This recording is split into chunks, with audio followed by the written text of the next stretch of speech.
कौन है ये? कौन है ये कुर्सी?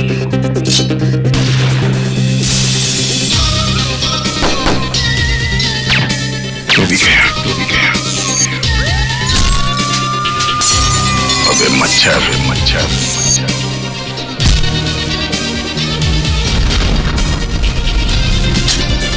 सोच के आगे, जुर्म के पीछे।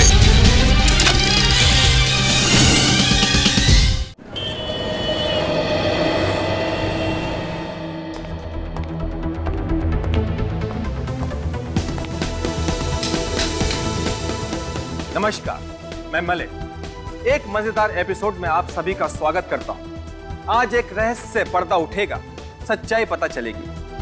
भविष्य जानने की इच्छा मेरे अंदर भी है और आपके अंदर भी। ज्योतिष एक शास्त्र है जिसके जरिए हम अपना भविष्य जान सकते हैं। कुछ लोग यकीन करते हैं और कुछ नहीं, मगर सच क्या है यह बताने के लिए हमारे बीच आ रही हैं मशहूर ज्योतिष miss Tania. Please welcome.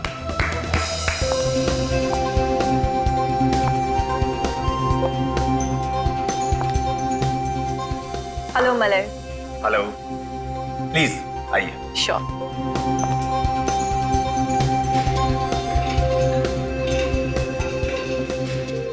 Tania जी, हमारे शो में आने के लिए आपका बहुत बहुत धन्यवाद। Thank you so much. ज्योतिष मेरे लिए एक बहुत बड़ा रहस्य है।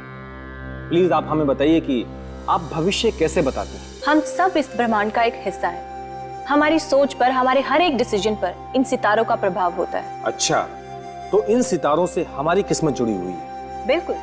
जैसे इन सितारों का रास्ता तय है, वैसे ही हमारी किस्मत। इन सितारों को देखकर मैं किसी भी आदमी का भविष्य जान सकती हूँ। तो हमारी किस्मत तय है, हम इसे बदल नहीं सकते। सुनकर थोड़ा डर लगता है। बिल्कुल, मुझे तो पूरा यकीन है कि मैं आपके इस यकीन को परखना चाहूंगा। आप अपनी बात को साबित करने के लिए कोई सबूत दें, जैसे कि आप मेरे भविष्य के बारे में कुछ बातें बताएं। ठीक है। मगर ऐसी कुछ बातें जिससे हम सबको ज्योतिष पर यकीन आ जाए। ठीक है, आप अपना हाथ दिखाइए।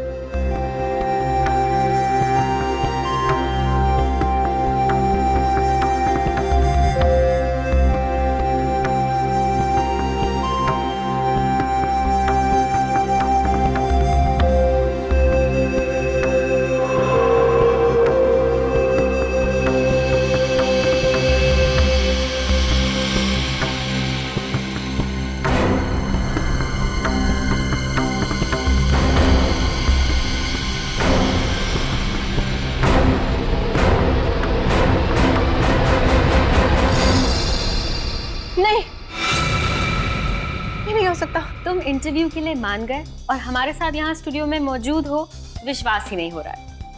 क्या हम सीआईडी वाले इतने खड़ूस लगते हैं? नहीं नहीं, बिल्कुल भी नहीं।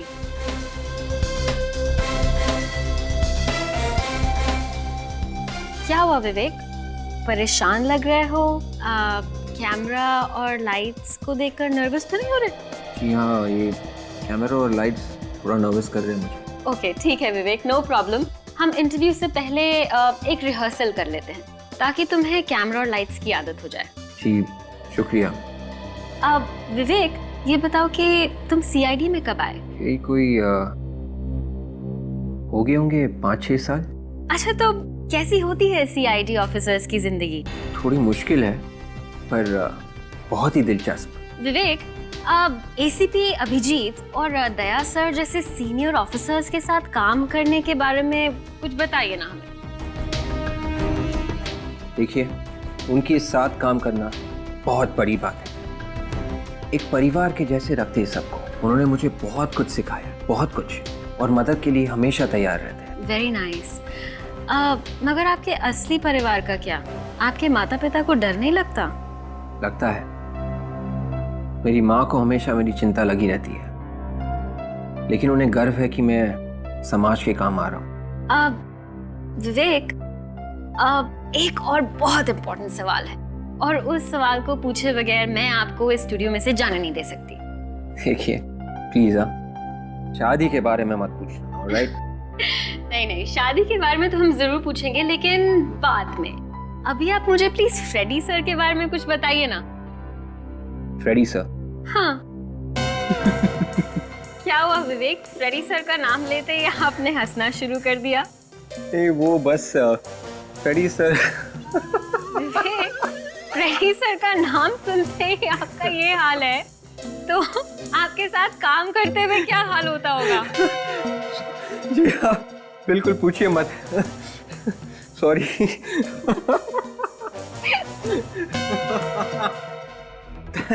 तानिया जी, जो होने वाला है वो बताने के लिए कहा था। आपकी ये घबराहट तो मुझे भी डरा रही है। ऐसी कौन सी बात है? आज आपका आखिरी दिन है। तानिया जी, तो आज मैं मरने वाला हूँ। हाँ। मगर कैसे? मैं तो बिल्कुल फिट हूँ, मुझे कोई बीमारी भी नहीं, और मैं गाड़ी भी सेफली ड्राइव करता हूँ। फिर मेरी मौत कैसे होगी? ये मुझे नहीं पता। कमाल है, मेरी मौत होगी ये पता है, मगर कैसे होगी ये नहीं पता। मैंने तुम्हारे हाथ की रेखाएं पढ़ी हैं और मैं ये नहीं लिखा। ताज्जुब है, रेखाओं में अधूरी बात क्यों लिखी हुई है? भविष्य पढ़ना कोई टीवी प्रोग्राम देखने के जैसा नहीं है जिसमें सब कुछ दिखाई दे। मैं नहीं मरूंगा तानिया जी। कल आप और ये सभी लोग कल मेरे साथ मेरे घर पर नाश्ता करेंगे।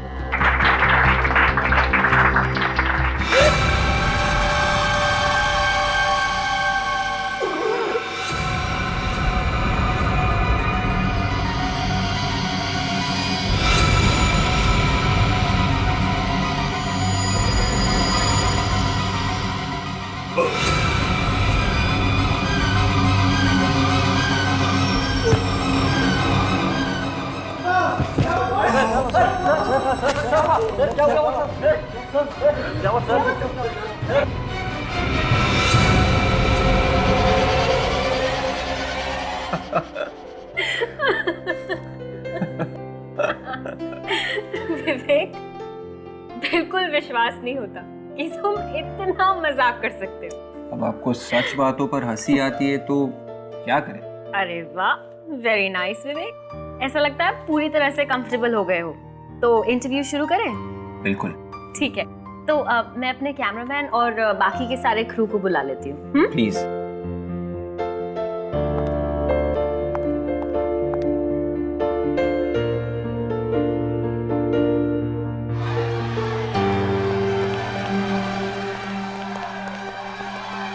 रागिनी, क्या हुआ? पता नहीं विवेक, पर कुछ तो गड़बड़ जरूर है। गड़बड़? भाई साहब, क्या हुआ? शायद उस तरफ कुछ हुआ है।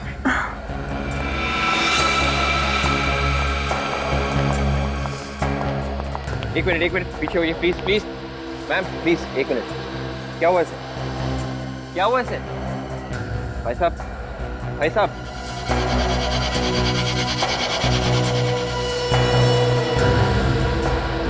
ये तो मर चुका है। देखिए, मैं इंस्पेक्टर विवेक हूँ, CID से। CID? जी हाँ। आप लोग प्लीज पीछे जाइए, प्लीज प्लीज। आप में से कोई भी इस बॉडी को हाथ नहीं लगाएगा और ना ही इस बिल्डिंग के बाहर जाएगा जब तक मैं ना कहूँ। ऑलराइट, गेट बंद कर दीजिए प्लीज।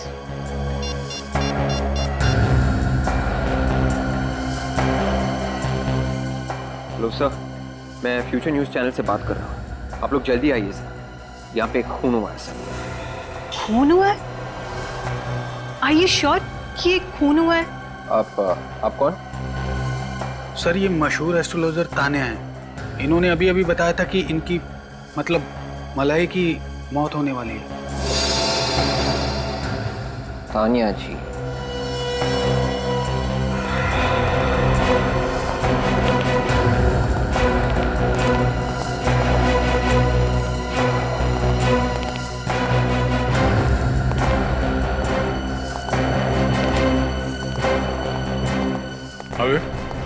मलाई।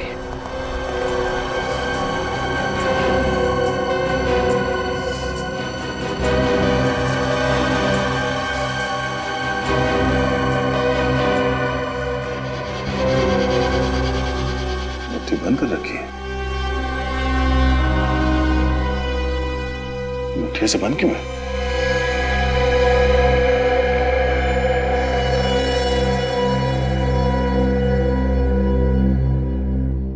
लाश तो क्यों ठंडी हो गई, एकदम बर्फ की जैसे। हाँ सर, इसकी मौत बड़ी अजीब तरीके से हुई है, इसीलिए मैंने आपको फोन किया। मगर इसकी मौत तो अभी हुई है ना, थोड़ी देर पहले। जी हाँ सर।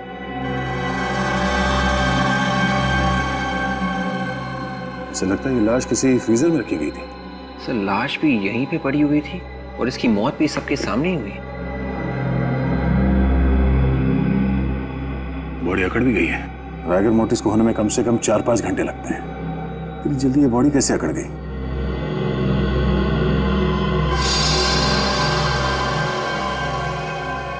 आंखें भी अकड़ गई है और आंखें सफेद भी हो गई।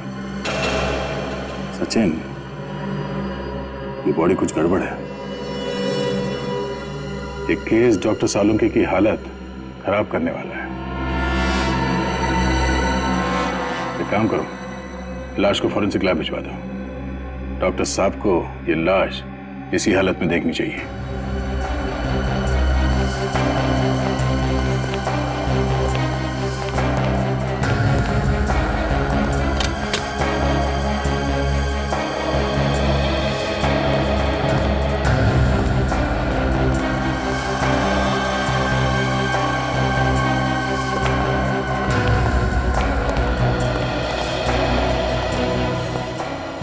सर एक और बात है।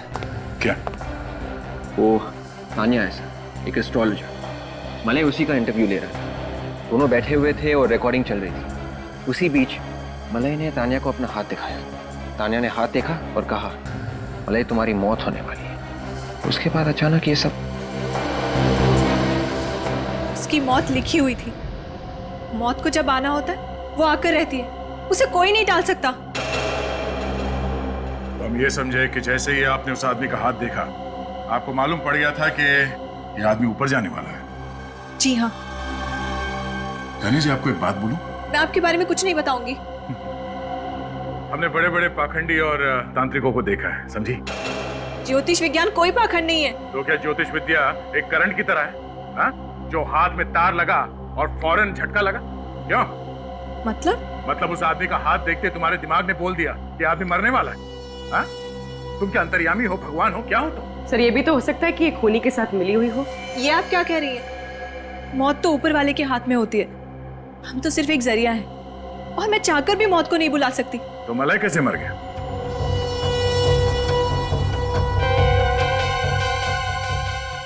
अच्छा, आप खुद का हाथ देख सकती हैं?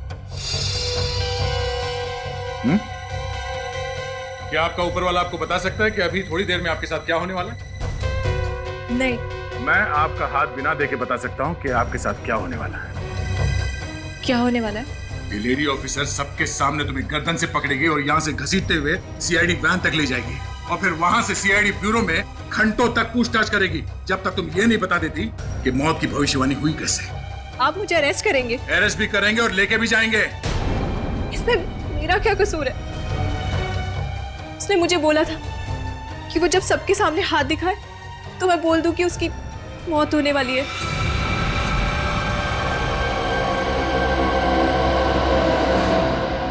देखा, सीआईडी के सामने भविष्यवाणी भी बदल जाती है।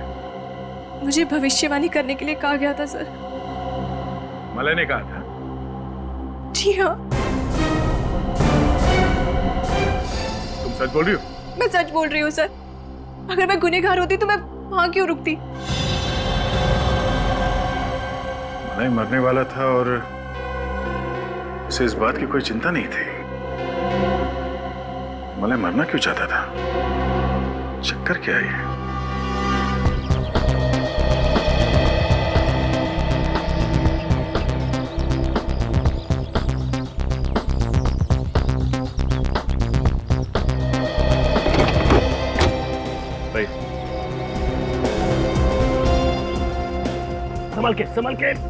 संभल के और आई जाओ। दौड़ मानो।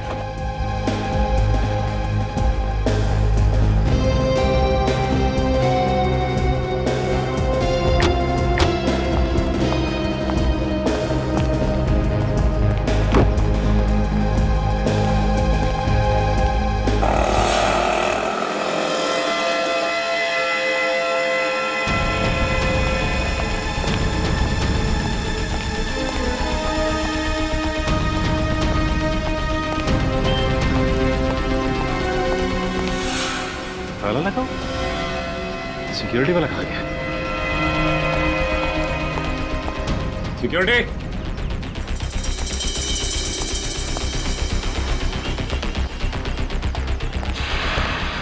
Security, security. भाई साहब ये सिक्योरिटी वाला खा गया। पता नहीं सर। पता नहीं, दरवाजा क्यों खुला है? ये दरवाजा, लाश कहाँ गई?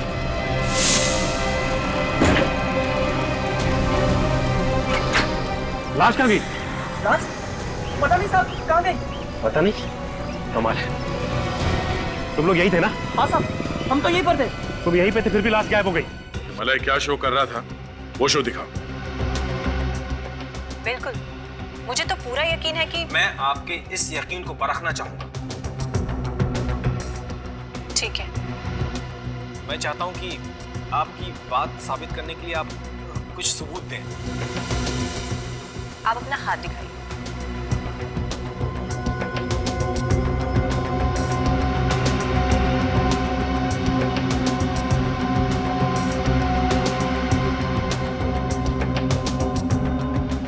ये नहीं हो सकता।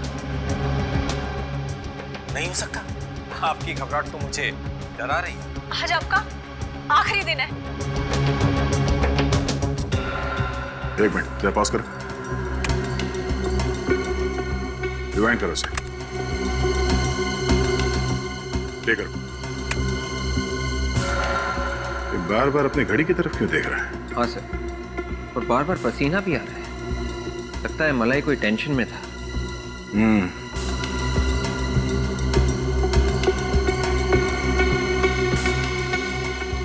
सर ऐसा लग रहा है इसकी तबीयत ठीक नहीं है।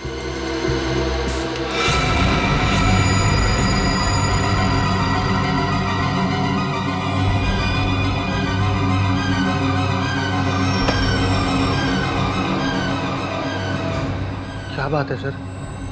मलाई अपने प्रोग्राम में अजीब अजीब करतब कराने में बहुत मशहूर था। कहीं ये भी उसके दिमाग का फितूर तो नहीं? हा? ये भी प्लान था? नहीं सर, ऐसा कोई प्लान नहीं था। मतलब ये मौत एक आत्महत्या है? मलाई का शरीर बर्फ की तरह जम गया था, कैसे? मुझे कुछ नहीं पता सर। मैं तो सिर्फ ये सोच रहा हूँ कि उसके बिना मैं शो कैसे करूंगा।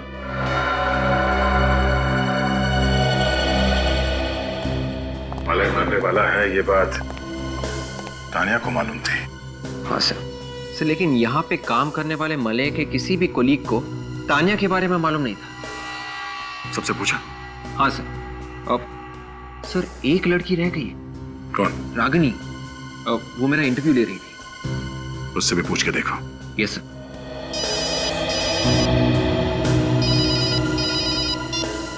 हाँ सचिन। क्या? मलाई की बॉडी गायब हो गई? ठीक है, हम लोग अभी आते हैं। इतनी खुली जगह से कोई लाश कैसे चुरा के ले गया? कैसे? सर मैंने हर जगह देखा, लेकिन समझ में नहीं आ रहा कि लाश गई तो गई कहाँ।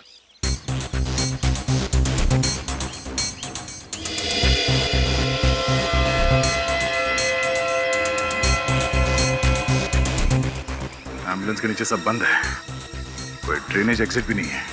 तुम्हें शक कैसे हुआ? सर जब मैं डेड बॉडी को अंदर रखवा के यहाँ से निकल रहा था तो सामने देखता हूँ कि गेट पे ताला लगा हुआ है और सिक्योरिटी गार्ड भी नहीं। वहाँ सिक्योरिटी गार्ड को ढूंढता हुआ मैं यहाँ से इस तरफ आया, यहाँ नोटिस किया कि एम्बुलेंस का दरवाजा खुला हुआ है। ये दरवाजा, लाश कहाँ गई? ओह, मतलब तुम यहाँ से गेट की तरफ चल के गए, तुमने पीछे मुड़ के नहीं देखा, और उसी दौरान किसी ने मलाई की लाश को यहाँ से गायब कर दिया। हाँ सर, और इन्होंने भी नहीं देखा मुझे। एम्बुलेंस से किसी को एक लाश ले जाते हुए देखा? नहीं सर। शायद लाश को किसी बड़े से थैले में रखा हो। हाँ? नहीं सर, ऐसा तो किसी को नहीं देखा। अच्छा, सर ये कैसे हो सकता है? कोई लाश ले गया और किसी ने देखा तक नहीं। वही तो कुछ नहीं। सर मैंने सबसे पूछा, लेकिन सबका एक ही जवाब कि किसी ने कुछ नहीं देखा। ये लोग क्यों नहीं बता रहे हैं ये तो मालूम नहीं, मगर ये सब एक प्लान है। अगर ये गेट खुला होता तो एम्बुलेंस यहाँ गेट से बाहर चला गया होता, मगर नहीं, गेट बंद था और वहाँ पे कोई सिक्योरिटी गार्ड भी नहीं था। और मैं सिक्योरिटी गार्ड को देखने भी गया। एम्बुलेंस के दरवाजे के पास भी कोई नहीं था सर। बिल्कुल, ये सिक्योरिटी गार्ड भी मिला हुआ है इस प्लान में।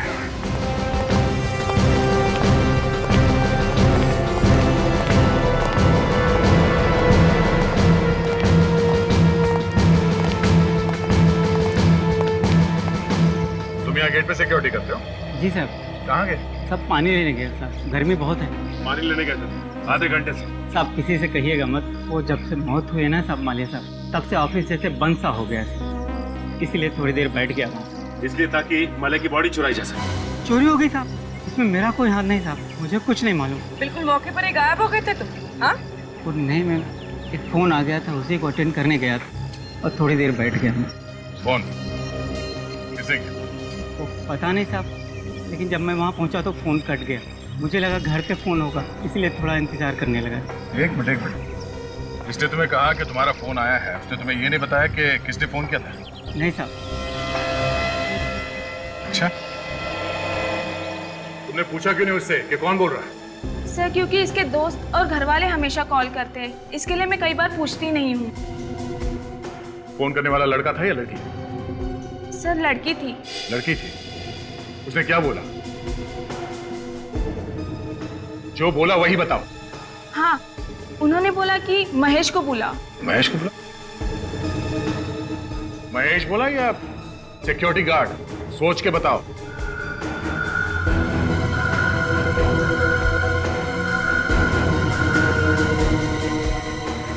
सॉरी सर, सिक्योरिटी गार्ड बोला था। Security guard? हाँ सर, कहा था कि जो मेन गेट पे सिक्योरिटी गार्ड है उसे बुलाओ। सर मुझे तो लगता है कि ये रिसेप्शनिस्ट मिली हुई है, कोई फोन नहीं है। कॉल करने वाले ने कहा कि सिक्योरिटी गार्ड को बुलाओ। नहीं सचिन, ये रिसेप्शनिस्ट मिली हुई नहीं है। अगर वो फोन करने वाला इस वॉचमैन का कोई यार दोस्त होता तो ये कहता कि महेश को बुलाओ, और कॉल करने वाले ने कहा कि गेट से सिक्योरिटी गार्ड को बुलाओ। वो फोन करने वाली लड़की इसी टीवी स्टेशन में है।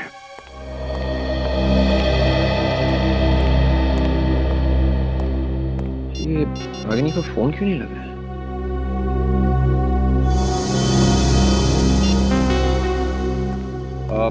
देखिए भाई साहब, ये आपकी रिपोर्टर जो है रागिनी, वो अभी कहाँ होगी? कौन? रागिनी? रागिनी इस नाम का तो कोई नहीं यहाँ पर। देखिए शायद आपको मालूम नहीं होगा, आप प्लीज अपने रिकॉर्ड में चेक कीजिए। रागिनी रिपोर्टर। मैं पिछले 5 साल से यहाँ काम कर रहा हूँ, अब मुझे नहीं पता होगा तो कैसे पता होगा सर? फिर वो कौन सी रागिनी थी जिसके साथ मैं इंटरव्यू रूम में रिहर्स कर रहा था? Interview room? हाँ, वो तो बंद होना चाहिए था। देखिए वो रूम खोला गया था, मैं वहाँ रागिनी के साथ इंटरव्यू के लिए रिहर्स कर रहा था। देखिए आप एक काम कीजिए, आप अपने प्रोग्रामिंग हेड मिस्टर सुधीर को अभी के अभी बुलाएं, मुझे उनसे मिलना है। ठीक है सर। थैंक्स।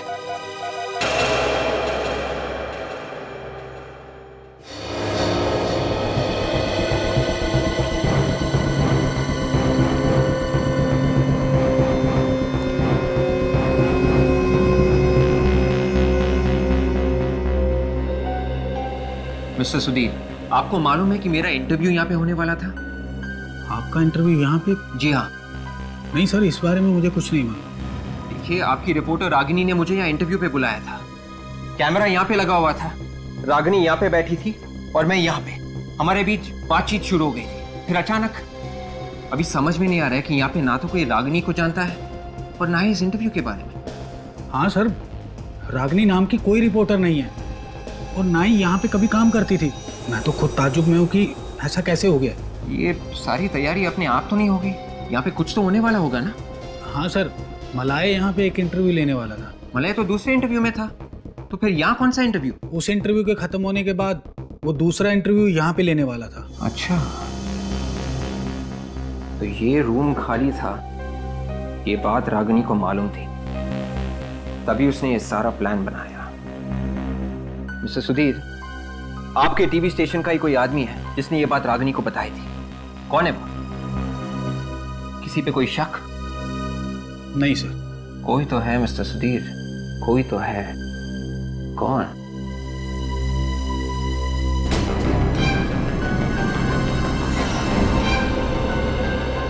मिस्टर सुधीर, वो आदमी कहाँ है जिसने इस कमरे का दरवाजा खोला था? कहाँ है वो? उसे सब कुछ मालूम है।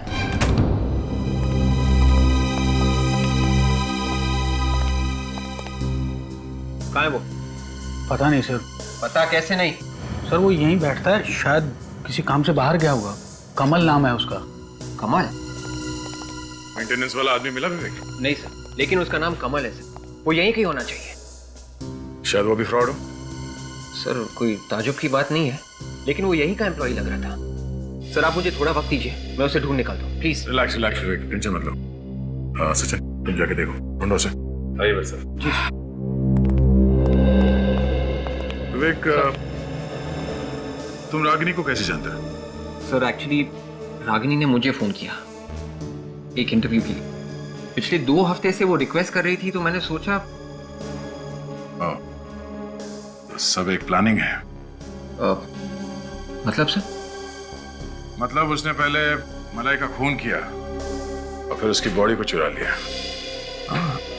सर भगदड़ के बाद तो वो गायब थी, लेकिन एक बात समझ में नहीं आ रही सर। अगर वो एक गुनहगार है तो उसने मुझे इंटरव्यू के लिए क्यों बुलाया?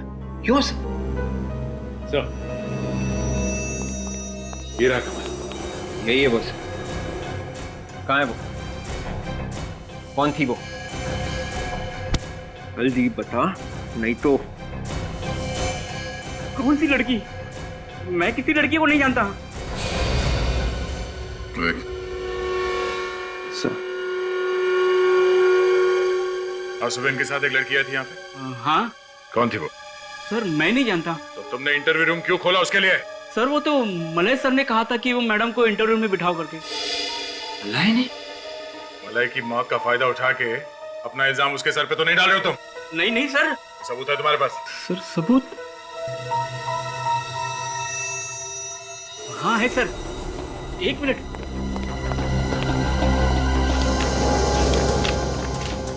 ये देखिए सर, ये देखिए सर, ये मलय सर ने खुद उस लड़के को वहां बिठाने के लिए कहा था और पूरा सेटअप करने के लिए कहा था। ये रही उनकी सिग्नेचर ही। इसका मतलब मलय रागिनी को जानता था? ये रागिनी मलाई को कैसे जानती थी? सर वो तो पता नहीं। मलय सर ने मुझे कल शाम को ही रागिनी जी से मिलवाया था और कहा था कि मैडम ऑफिस आए तो उन्हें इंटरव्यू रूम में बिठा देना। सर हो सकता है मलय भी रागिनी के साथ इस प्लान में शामिल हो। इस मलाई और रागिनी के बीच में क्या संबंध है, पहले वो पता करना चाहिए।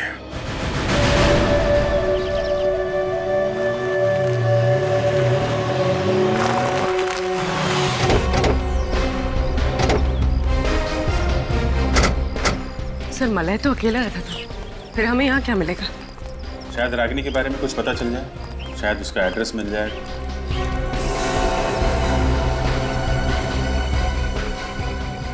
टीवी चल रहा है अंदर? सर अंदर आत्माएं नाच रही हैं। देखें कौन सी आत्माएं हैं।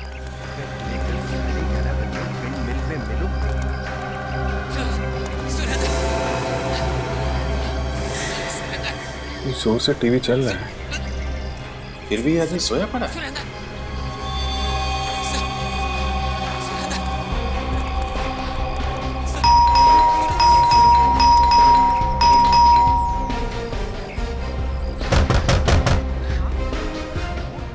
कुछ गड़बड़ है, दरवाजा तोड़ना पड़ेगा। तोड़ोगे? सर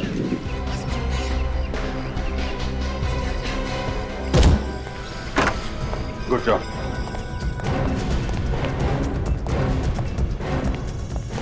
हेलो, एक्सक्यूज मी।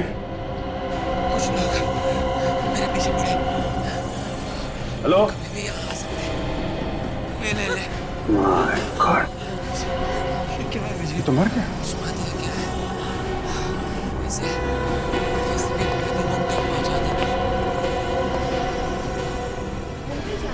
टीवी बंद करो।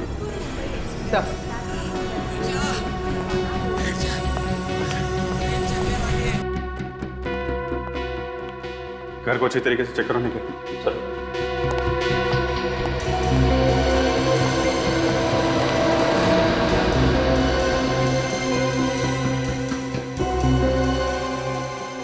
बैठे ऐसा लग रहा है टीवी देखते देखते ही मर गया। सर हो सकता है ऐसे हार्ट अटैक आया। हो सकता है।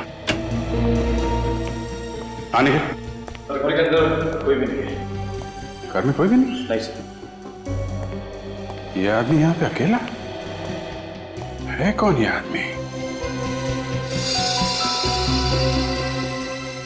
एक मिनट। ये क्या है?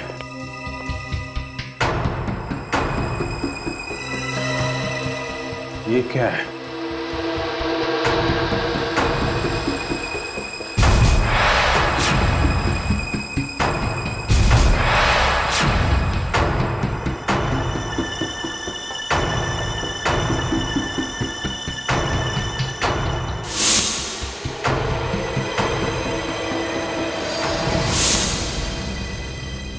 मलय? ये मलय? हाँ सर। मगर इसकी लाश यहाँ पे कैसे पहुंची? तो चुराने वाले ने यहाँ पे छोड़ दिया होगा। अरे मगर चुराया ही क्यों? ये देखो, ये सोने की चेन, घड़ी और ये अंगूठी वगैरह सब के सब वैसे के वैसे ही हैं। कुछ भी नहीं चुराया। ऊपर से इसे नकली विग, दाढ़ी और मूंछ लगा दी। बस सर।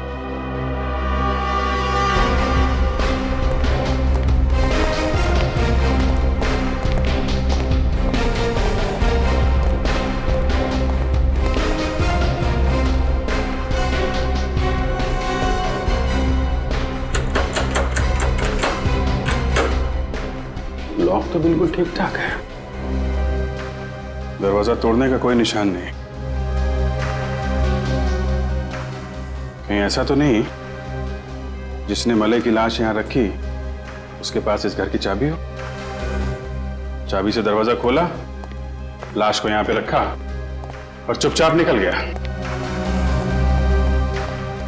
लेकिन एक बात समझ में नहीं आ रही है, खूनी यहां पे मलय की लाश रखने के लिए आया था क्या?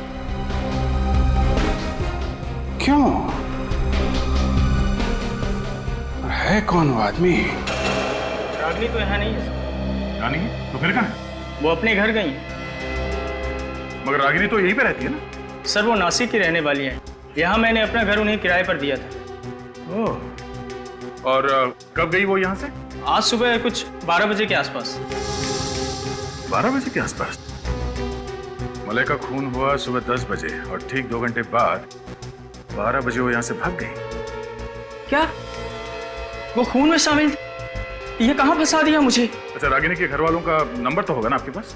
हाँ सर है, मैं अभी देता हूँ सर। घर पे फोन करके पता करो कि रागिनी वहां पहुंची है कि नहीं। Yes sir. Thank you. Ragini काम क्या करती है? सर वो एसी रिसर्च लैब में रिसर्चर है। एसी रिसर्च लैब, फ्रिज के ठंडा रखने की क्षमता को और बेहतर बनाने वाली कंपनी। सर, रागिनी ने फिर से झूठ बोला। वो अपने घर गई नहीं।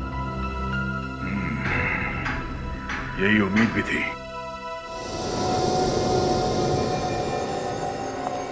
अब मैं बोलूंगा तो बोलोगे कि बोलता है? यार साउंड के बोल के तो रहेगा ही। चुप रहने वालों में से तू है ही नहीं। देख, ज्यादा देर पेट में बात को छुपा के मत रख। पेट में दर्द होगा, जल्दी बता दे। पेट में मेरे दर्द नहीं होगा, तुम्हारे पेट में दर्द होगा अगर बता दिया तो। पेट दर्द की दवा है हमारे पास, तू जल्दी से बता दे। इस आदमी की मौत 2 घंटे पहले देखा, मुझे पता था। आज सुबह जैसे मैं घर से बाहर निकला ना, तो मेरे सिर के ऊपर से एक कौवा हंसते हुए गुजरा। तभी मुझे लगा कि आज का दिन मेरा बड़ा खतरनाक निकलने वाला है। अरे यार साड़ू के 2 घंटे पहले मरा ये। इस आदमी की मौत टेलीविजन स्टेशन पर हुई, सब लोगों के सामने, सबके सामने, सुबह 10 बजे, मतलब अभी से 8 घंटे पहले। देखो बॉस, एक बार अगर फॉरेंसिक साइंस ने बता दिया कि यह आदमी 2 घंटे पहले मरा है, तो इसका मतलब ये आदमी 2 घंटे पहले ही मरा। यार साउंड की ये कैसे हो सकता है? इस आदमी की लाश को चेक किया गया था टेलीविजन स्टेशन पर, और वो भी दया ने। तब इसका शरीर ठंडा पड़ा था बर्फ की तरह। अच्छा एक बात बता, इसके शरीर में से तुझे कुछ मिला? नहीं मिला तो कुछ नहीं। यार साळुंखे, इसके अलावा टेलीविजन स्टेशन पर और किसी को कुछ भी नहीं हुआ। यहाँ तक कि इसके सामने जो ज्योतिषी बैठी थी तानिया, उससे भी कुछ नहीं हुआ। नहीं यार साळुंखे, इसके शरीर में कुछ तो था। मैं तो कहता हूँ कुछ तो है जो तुम्हें मिलना चाहिए था और जिसकी वजह से इसका शरीर ठंडा पड़ता, बिल्कुल बर्फ की तरह। तू मुझे बता साळुंखे, हमारे इन्वेस्टिगेशन के हिसाब से इस आदमी की मौत सुबह 10 बजे हुई, मतलब अभी से 8 घंटे पहले, और तू कह रहा है कि इसकी मौत हुई 2 घंटे पहले। तो क्या ये आदमी 8 घंटे पहले मरा और फिर जिंदा हुआ और फिर 2 घंटे पहले मरा?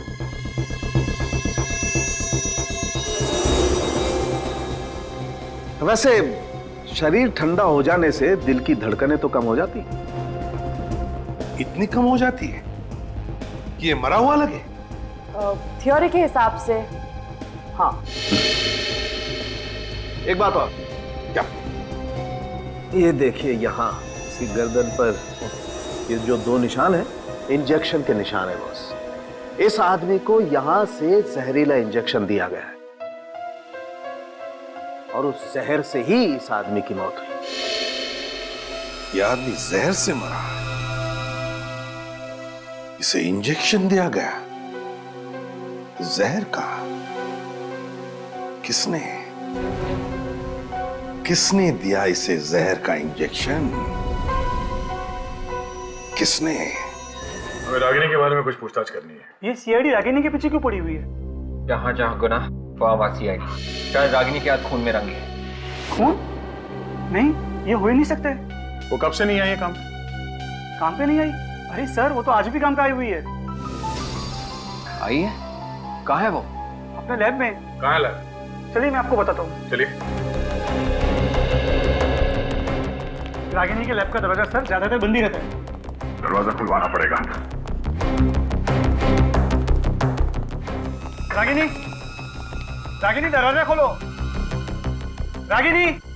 सर, रागिनी दरवाजा नहीं खुल रही है, पता नहीं क्यों। चाबी तो है ना तुम्हारे पास? जी सर। बोलो।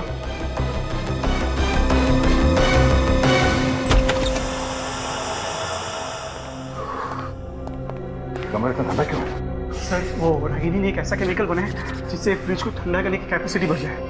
ठीक है, तुम बाहर खड़े रागिनी।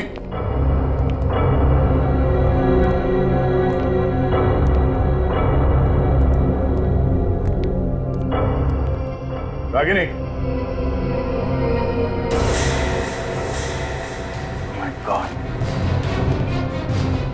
रागिनी। सर, इसकी बॉडी तो ठंडी पड़ गई, बिल्कुल बिल्कुल बर्फ की तरह। सर, ये तो मर चुकी है। ठंड की वजह से इसकी मौत हो गई।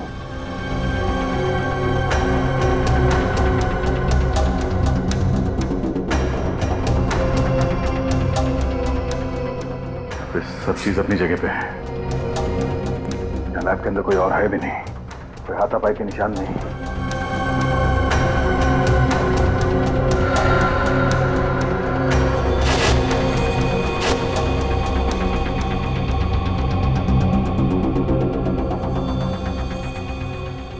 रागिनी डर के मारे आत्महत्या तो नहीं कर ली? सर, मलय के फोन रिकॉर्ड से पता चल ही रहा है कि मलय की मौत के कुछ दिन पहले से रागिनी और मलय के बीच में काफी बातें हो रही थी।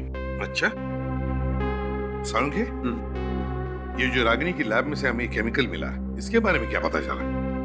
बस इस केमिकल को अगर इस रूम में छोड़ दिया जाए तो इस रूम में भी बर्फ जम जाएगी। अच्छा, और अगर ये केमिकल किसी इंसान के शरीर में इंजेक्ट किया जाए तो इंसान के शरीर में बर्फ जम जाएगी। और क्या? मलय के शरीर में भी बर्फ जमी थी, मगर थोड़ी देर के बाद वो फिर से जिंदा हो गया था। ये देखो दया, इस सीरीज में ऐसी दवाई है कि शरीर के अंदर बर्फ जम भी जाए तो भी इस दवाई की वजह से उसके दिल की धड़कनें चलती रहेंगी। तो इसका मतलब है आदमी के शरीर का बर्फ पिघल गया और उसके बॉडी का टेम्परेचर नॉर्मल हो गया तो आदमी फिर से जिंदा हो जाता। हाँ बॉस, मतलब साफ है कि रागिनी और मलय दोनों ने मिलकर इस केमिकल की पब्लिसिटी करने का प्लान बनाया है।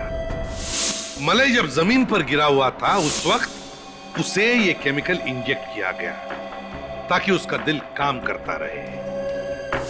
रागिनी ने पहले से ही भेस बदलने के लिए कपड़े, नकली मूछ और विग का इंतजाम कर रखा था, जो उसने मौका मिलते ही एम्बुलेंस के अंदर छुपा दिया।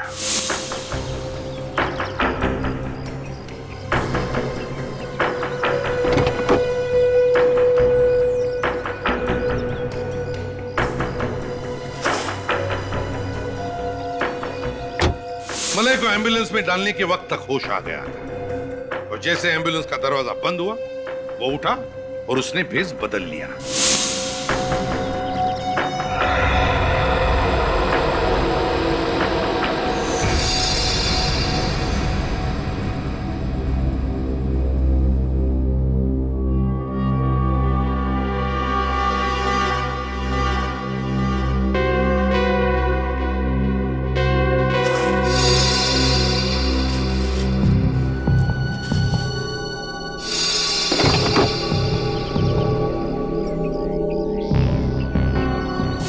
प्लान एकदम सही जा रहा था और उसके अनुसार वो अपने घर पहुंचा।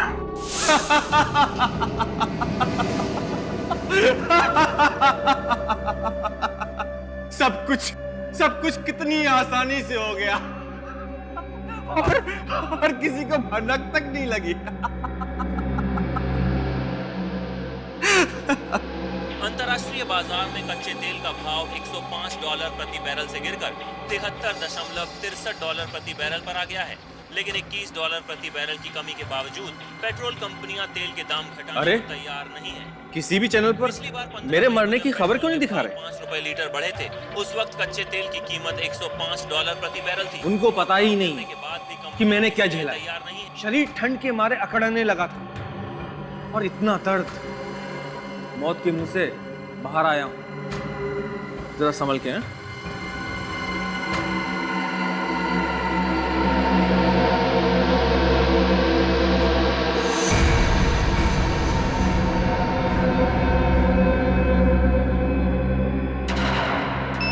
और वहां पे रागिनी पहले से ही उसका इंतजार कर रही थी और उसने मलय को वो जहर वाला इंजेक्शन दे दिया। हाँ, लेकिन मलय का खून रागिनी ने नहीं किया है। उसने खुद फोन करके विवेक को टेलीविजन स्टेशन पे बुलाया था, क्योंकि ये सब एक पब्लिसिटी स्टंट था। एक सीआईडी ऑफिसर के सामने ऐसा कुछ हो जाए तो बात बहुत बढ़ जाती है। सर, अगर रागिनी खूनी नहीं है तो फिर खूनी कौन है? विवेक, एक बात बता सर, मलय के गिरने के वक्त रागिनी कहाँ थी? सर, रागिनी वहां सेट पे नहीं थी, वो कॉरिडोर में ही रुक गई, क्योंकि एम्बुलेंस में उसे वो कपड़े रखने थे। मगर सर, मलय का दिल चलता रहे उसके लिए उसे इंजेक्शन तो देना ही था। तो इंजेक्शन किसने दिया? विवेक को इंजेक्शन उसी ने दिया जिसे रागिनी और मलय ने अपने प्लान में शामिल कर रखा था। और वो उस वक्त सेट पर था। हाँ दया, समझ गए ना खूनी कौन है?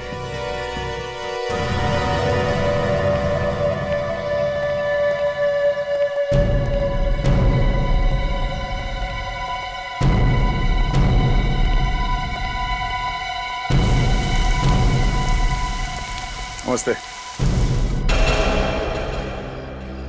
आप? तानिया जी, कैसी हैं आप? मैं तो अच्छी हूँ, पर इतनी सी बात पूछने के लिए आप यहाँ फोन कर दिया होता। फोन पे भविष्य कैसे पूछ सकते हैं? नहीं, ऐसी कोई बात नहीं है। फिर भी नहीं, हमने सोचा कि जिस मुसीबत में हम लोग फंसे हुए हैं तो उसमें से आप ही हमें बाहर निकाल सकती हैं। मैं? हाँ हाँ, आपको सबका भविष्य मालूम है, तो प्लीज आपको ये भी मालूम होगा कि रागिनी और मलय का खूनी कौन? मुझे कैसे पता होगा? देखिए तानिया जी, अब हम लोग तो हार गए, आपको ही कुछ करना पड़ेगा। मैं कुछ नहीं कर सकती। मतलब आपकी ज्योतिष विद्या फेल? क्यों फेल? क्योंकि ऐसा लग रहा है जैसे आपको ज्योतिष का कोई ज्ञान ही नहीं है। आपको केमिकल्स वगैरह के बारे में मालूम है बस। क्या तानिया जी, आपने दिल तोड़ दिया हम लोगों का। मतलब ये तानिया जी कि आप ज्योतिष वगैरह छोड़ के केमिकल्स के पीछे क्यों पड़ गई? वो ये रागिनी के कंपनी में काम करने वाले लोगों के लिस्ट में एक नाम मिला है। पूरी जरा ने देखा ना, देखे ये पहचानती है या नहीं? इस लड़की को पहचानती हो?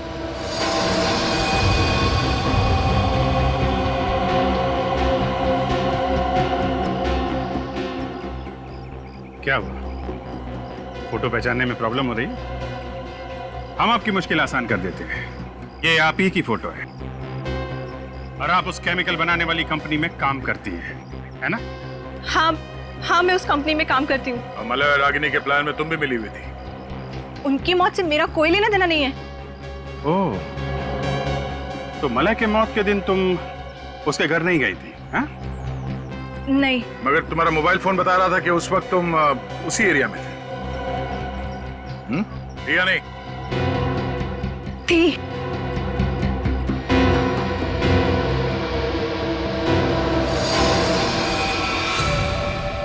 खूनी जब भागने की कोशिश करता है ना, तो उसका एक ही इलाज है।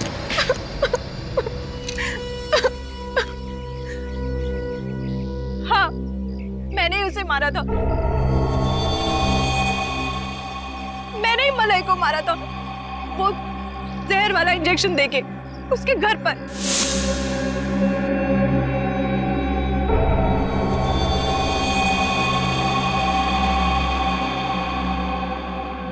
और उस बेचारे को शक भी नहीं हुआ क्योंकि तुम तो उसके प्लान में पहले से ही शामिल थी, है ना? हाँ, मैंने ही उसे कहा था कि वो इंजेक्शन से ज्यादा बेटर फील करेगा। रागिनी को कैसे मारा? उस दिन लैब में मैं उसी के साथ थी और मैंने केमिकल का कंटेनर खोल दिया और कमरे से बाहर चली गई। उस केमिकल ने फौरन उस लैब को ठंडा कर दिया। मगर उसका खून क्यों किया? उस केमिकल की वजह से। केमिकल की वजह से? उसने और मैंने मिलके वो केमिकल बनाया था, लेकिन अपने बॉयफ्रेंड मलय के साथ मिलके वो सारा क्रेडिट ले गई, मेरा नाम तक भी नहीं लिया। और बदला लेने के लिए तुमने उन दोनों का खून कर दिया। लेकिन क्या फायदा हुआ? अब सारी जिंदगी तुम्हें जेल में काटनी पड़ेगी। अगर फांसी नहीं हुई तो। खुशियां ही खुशियां।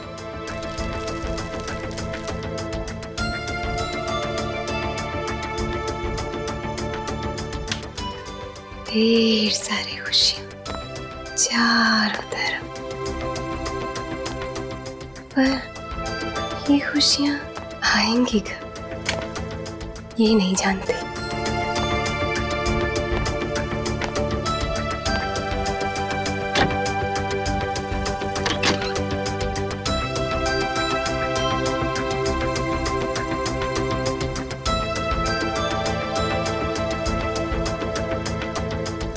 मेरा शीशा रोज मुझसे ये कहता है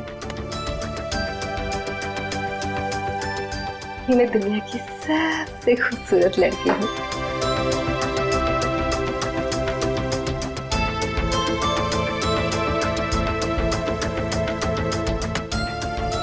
इतनी सारी खुशियां आएंगी।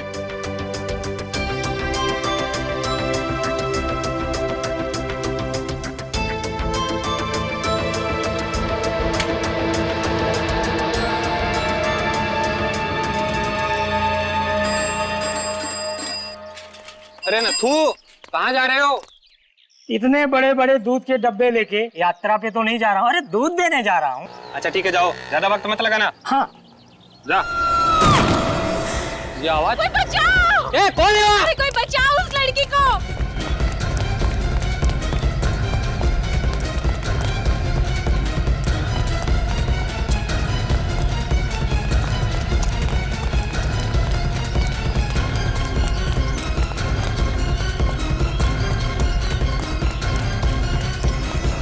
ये क्या हो गया? पता नहीं, इस लड़की ने इसे। ये तो वही अनुष्का मैडम है जिनके यहाँ दूध देने जा रहे थे। सीआईडी को बुलाना पड़ेगा।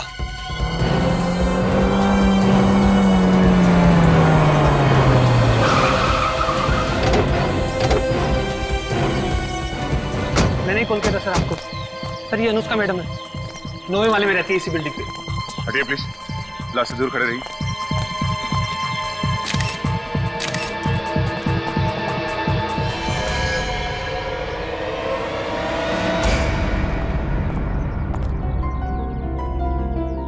सर, जब भी किसी लाश का कुचला हुआ चेहरा देखता हूँ मेरे रोंगटे खड़े हो जाते सर। तो इसका मतलब है तुम में अभी भी इंसानियत बाकी है।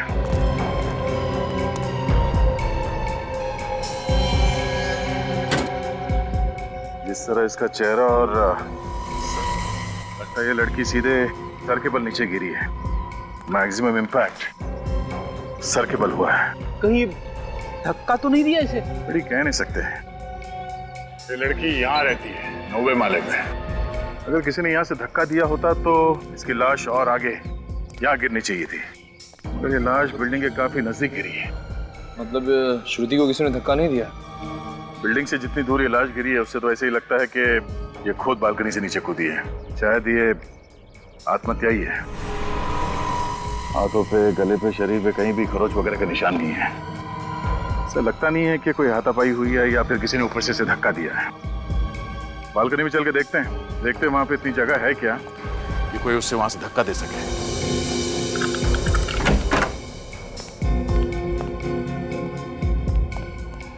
तुम ये खड़े रहो। जी।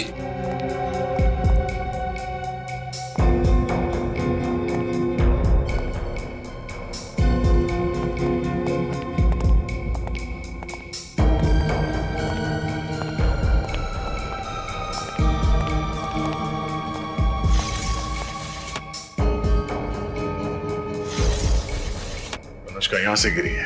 कमरे की हालत देखकर ऐसा नहीं लग रहा है कि अनुष्का के साथ किसी की हाथापाई हुई हो। सारे सबूत आत्महत्या की तरफ इशारा कर रहे हैं। सर कहीं ऐसा तो नहीं कोई ये चाहता हो कि हम इसे खून समझे? हो सकता है। एक काम करो, घर की अच्छी तरह से तलाशी लो। जल्दी। सर।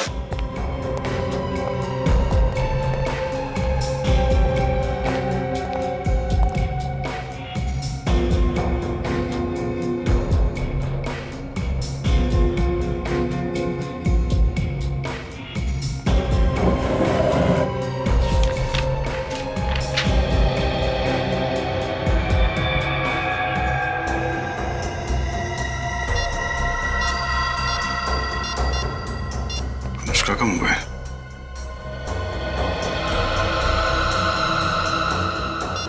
सर ये देखिए, अनुष्का का ऑफिस का आई कार्ड। अनुष्का बैंक में काम करती थी। जिस तरह के कपड़े पहन रखे थे ऐसे लग रहा था कि वो ऑफिस जाने वाली थी। सर लिफाफा मिला है। क्या? इसमें क्लब लेगर्स का पास है। शायद ये अनुष्का इस क्लब में जाती हो सकता है। अनुष्का का मोबाइल पानी से गिरा हुआ था। एक मिनट, आखिरी कॉल आज सुबह 8:15 बजे आया था। अरे अनुष्का की मौत भी तो 8:15 से 8:20 के बीच में हुई थी। ये फोन कॉल जिम्मेदार तो नहीं है उसकी मौत का? हेलो, ये कहाँ का नंबर है? पीसीओ बूथ का? कहाँ ये पीसीओ? यूसीएम रोड पे। ठीक है, थैंक यू। इस फोन बूथ पे चल के पता करते हैं कि अनुष्का को ये फोन कॉल किसने किया था। कभी कभी एक डिटेक्टिव का दिमाग सच्चाई मानने से इनकार कर देता है। उसे लगता है कि जो सामने दिखता है वही सच है, और फिर उसके दिमाग में लड़ाई शुरू होने लगती है कि क्या जो सामने दिख रहा है वो सच है या फिर जो नहीं दिख रहा है वो सच है। मतलब सर ये कहना बहुत मुश्किल है कि ये खून है या फिर आत्महत्या।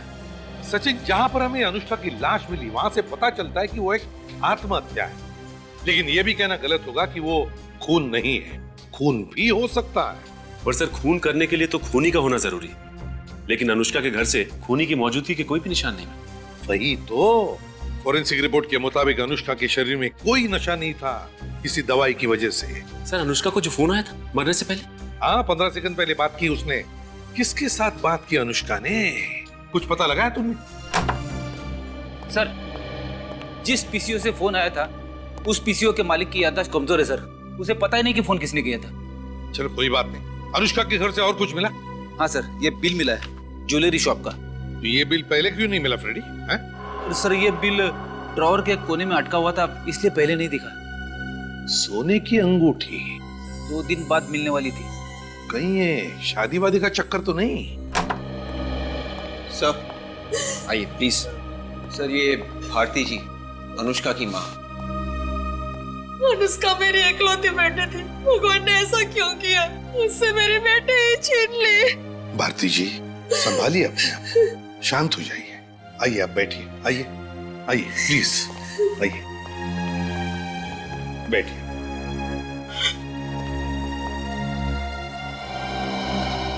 लीजिए। जब भारती जी ये बताइए कि अनुष्का को किसी बात की चिंता थी जिसकी वजह से ये सब? बिल्कुल भी नहीं।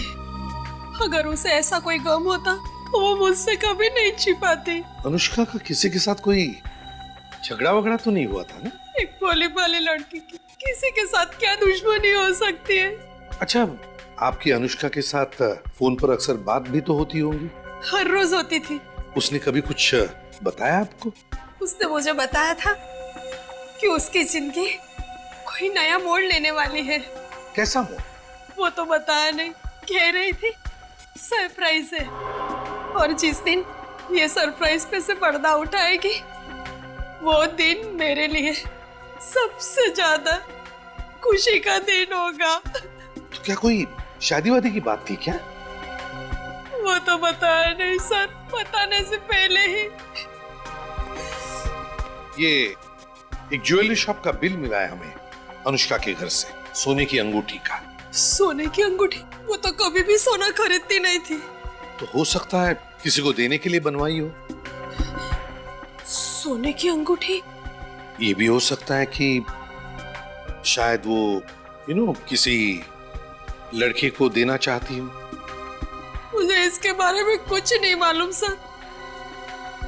मैंने कई बार अनुष्का से कहा कि शादी कर ले, लेकिन वो हमेशा मेरी बात टाल देती थी। हो सकता है यही सरप्राइज आपको देना चाहती थी।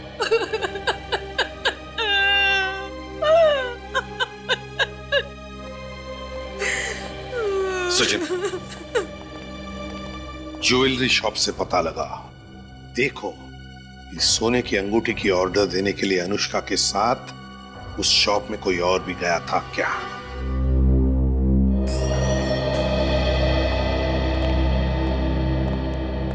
आइए सर, बताइए क्या दिखाऊं आपको? हम लोग सीआईडी से, और हम कुछ देखने नहीं बल्कि आपको कुछ दिखाने आए।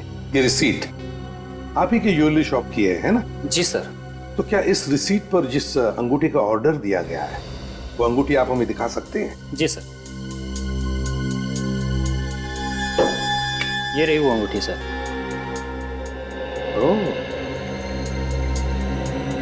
तो ये है वो अंगूठी जिसकी अनुष्का ने ऑर्डर दी रखी थी? जी सर। करीब 2-2.5 घंटे तक वो यहाँ बैठी रही और तब जाकर उन्होंने ये डिजाइन चूज किया था। अच्छा, ये अंगूठी किसी लड़के के लिए बनाई है ना? जी सर, उन्होंने ये अंगूठी अपने मंगेतर के लिए बनवाई थी। मंगेतर के लिए? जी। तो क्या वो मंगेतर भी आया था उसके साथ? नहीं सर, वो तो नहीं आया है। तो अकेली आई थी अनुष्का? नहीं सर, उनके साथ एक लड़की थी, शायद उनकी सहेली हो। सहेली? क्या सहेली का नाम जानते हैं? नहीं, मेरा मतलब है कि शायद दोनों जब बात करती होंगी तब आपने सुना हो। सर, उस लड़की ने अपना नाम और नंबर खुद लिखवाया था। खुद अपना नाम और नंबर लिखवाया था? क्यों? सर, उन्होंने कहा कि अनुष्का का नंबर ना लगे तो मैं उन्हें फोन करूं। ओह, तो क्या उस सहेली का नाम और नंबर हम देख सकते हैं? एक्सक्यूज मी, ये बैंक के मैनेजर कहाँ है? जी, मैं हूँ यहाँ का बैंक का मैनेजर। देखिए भाई साहब, हम लोग सीआईडी से। सीआईडी? यहाँ बैंक में? आपके बैंक में एक एम्प्लॉय थी अनुष्का नाम की। जी सर, वो यहाँ पर कैशियर थी।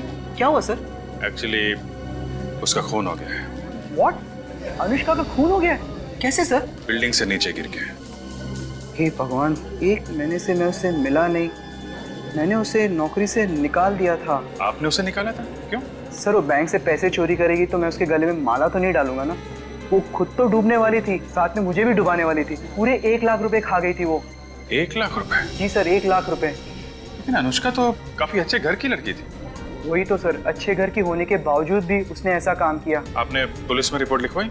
सर, मेरे पास कोई प्रूफ नहीं था और बिना सबूत के मैं पुलिस के पास क्या मुंह लेके जाता सर? पुलिस को दिखाने के लिए आपके पास मुंह नहीं था और बिना सबूत के आपने अनुष्का को नौकरी से निकाल दिया। देखिए सर, जब बैंक से पैसे गायब होते हैं तो कभी ना कभी पता चल जाता है। कोई लोग पैसा हाथ से उठा के लेके जाते हैं और कभी कोई चुपके से हवा कर देता है। अगर उसने यहाँ से पैसा चुराया है तो फिर ये जो सीसीटीवी कैमरा लगा हुआ है इसमें तो दिख जाएगा ना? हाँ सर, ये कैमरा 24 घंटा चालू रहता है। हमें उस दिन की फुटेज दिखाइए जिस दिन बैंक में चोरी हुई थी। ये सब मेरे साथ क्या हो रहा है? अनुष्का मुझे छोड़ के चली गई। मुझे तो यकीन ही नहीं हो रहा। ऐसा लगता है जैसे भगवान मेरे साथ कोई खेल खेल रहा हो। जब भी दरवाजे की घंटी बजती है तो लगता है दरवाजे के बाहर अनुष्का ही खड़ी होगी।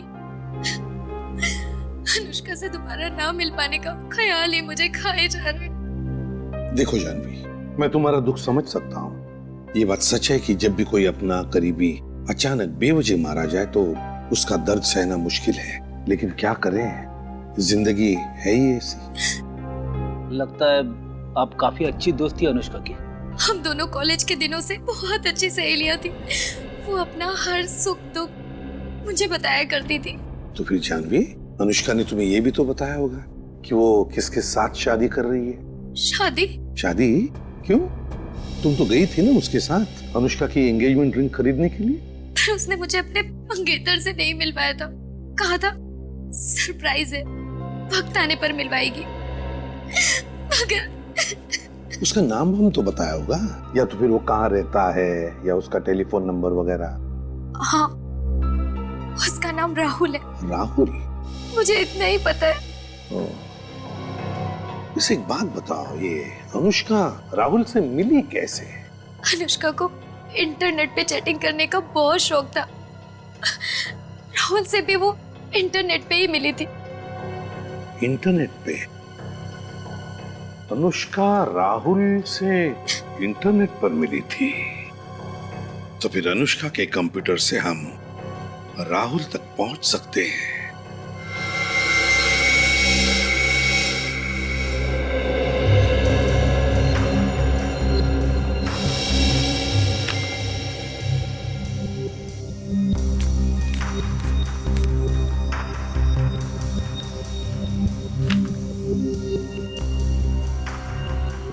सब कुछ तो ठीक ठाक लग रहा है। नहीं सचिन, कुछ तो है जो हमारी नजरों से छुप रहा है। कुछ तो है। लेकिन सर ऐसा क्या हो सकता है? हमने तो लंच ब्रेक की फुटेज भी देख ली, उसमें तो वो ऐसा कुछ भी नहीं कर रही। नहीं, वो लंच टाइम में ऐसा काम नहीं करेगी, क्योंकि उस वक्त लोगों का शक उस पर जा सकता है। वो ऐसा काम तभी करेगी जब बैंक में काफी भीड़ भाड़ हो और सब लोग अपने अपने काम में बिजी हो। बैंक में सबसे ज्यादा भीड़ कब रहती है? सर सुबह 10 बजे से दोपहर 1 बजे तक। ठीक है, 10 बजे से लेकर 1 बजे तक की फुटेज जरा फिर से चलाइएगा।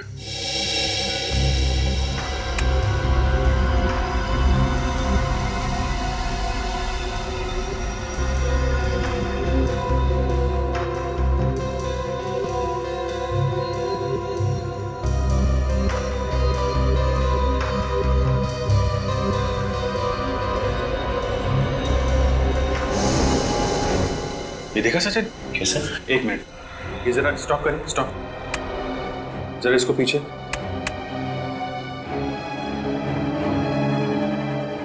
हाँ, अभी प्ले करिए। बस रोके, स्टॉप। इसके हाथ पे जूम करिए। अभी प्ले करिए। क्या ये आदमी इसे स्लिप नहीं दे रहा है, 100 रुपए का नोट दे रहा है। उसने अनुष्का को 100 का नोट दिया और उसके बदले में उसने 1 लाख रुपए दिए उसे। अब जरा स्लोली जूम आउट करिएगा और क्लिक करिए।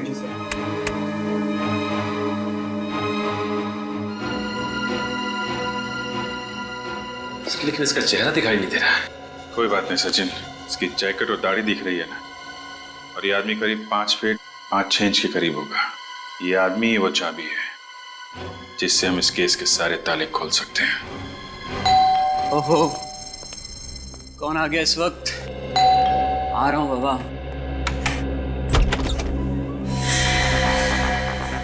कौन है आप लोग? सीआईडी। सीआईडी? सीआईडी मुझसे मिलने क्यों आई? अनुष्का का खून हो गया है। क्या? अनुष्का का खून हो गया? हाँ, अनुष्का का खून हो गया। लेकिन ये सब कैसे हो सर? तो एक लंबी कहानी है राहुल, मगर हमें शक है कि अनुष्का का खून तुमने किया है। क्या सर, आप मुझ पर शक कर रहे हैं? जी हाँ। अनुष्का से मैं बहुत प्यार करता था सर, बहुत प्यार। अब से उसकी मौत की खबर सुनकर मेरी हंसती खेलती जिंदगी में आग लग गई है सर। मुझे जीने का कोई मकसद नजर नहीं आ रहा है। और आप लोग कह रहे हैं कि अनुष्का को मैंने मारा है। ये सब डायलॉग बोलने में और सुनने में अच्छे लगते हैं, लेकिन एक बात ध्यान में रखना कि तुम्हारे और अनुष्का के बीच में कंप्यूटर पे जो चैटिंग चलती थी ना, वो चैट्स हमने पढ़ लिए। चैट्स? जी हाँ, चैट्स। पिछले कुछ दिनों से आपका झगड़ा हो रहा था ना अनुष्का के साथ? जी हाँ सर, क्योंकि वो चाहती थी कि शादी के बाद हम अलग रहे। अब आप ही बताइए सर, बीवी के लिए माँ बाप को छोड़ देना अच्छी बात है क्या? हो सकता है इसी वजह से तुमने अनुष्का को बिल्डिंग के ऊपर से फेंक दिया। यानी अनुष्का की मौत बिल्डिंग से नीचे गिरकर हुई है? हाँ। अनुष्का मेरी जिंदगी का बहुत अहम हिस्सा थी सर, वही मेरी जीने की वजह थी। लगता है राहुल जी को फिल्में देखने का बड़ा शौक है, एक के बाद एक डायलॉग मारे जा रहे हैं। ये डायलॉग नहीं है सर, ये डायलॉग नहीं, ये मेरी दिल की भावना है। मैं तो अपनी शादी की प्लानिंग कर रहा था। सर आपको यकीन नहीं हो रहा है ना? एक मिनट।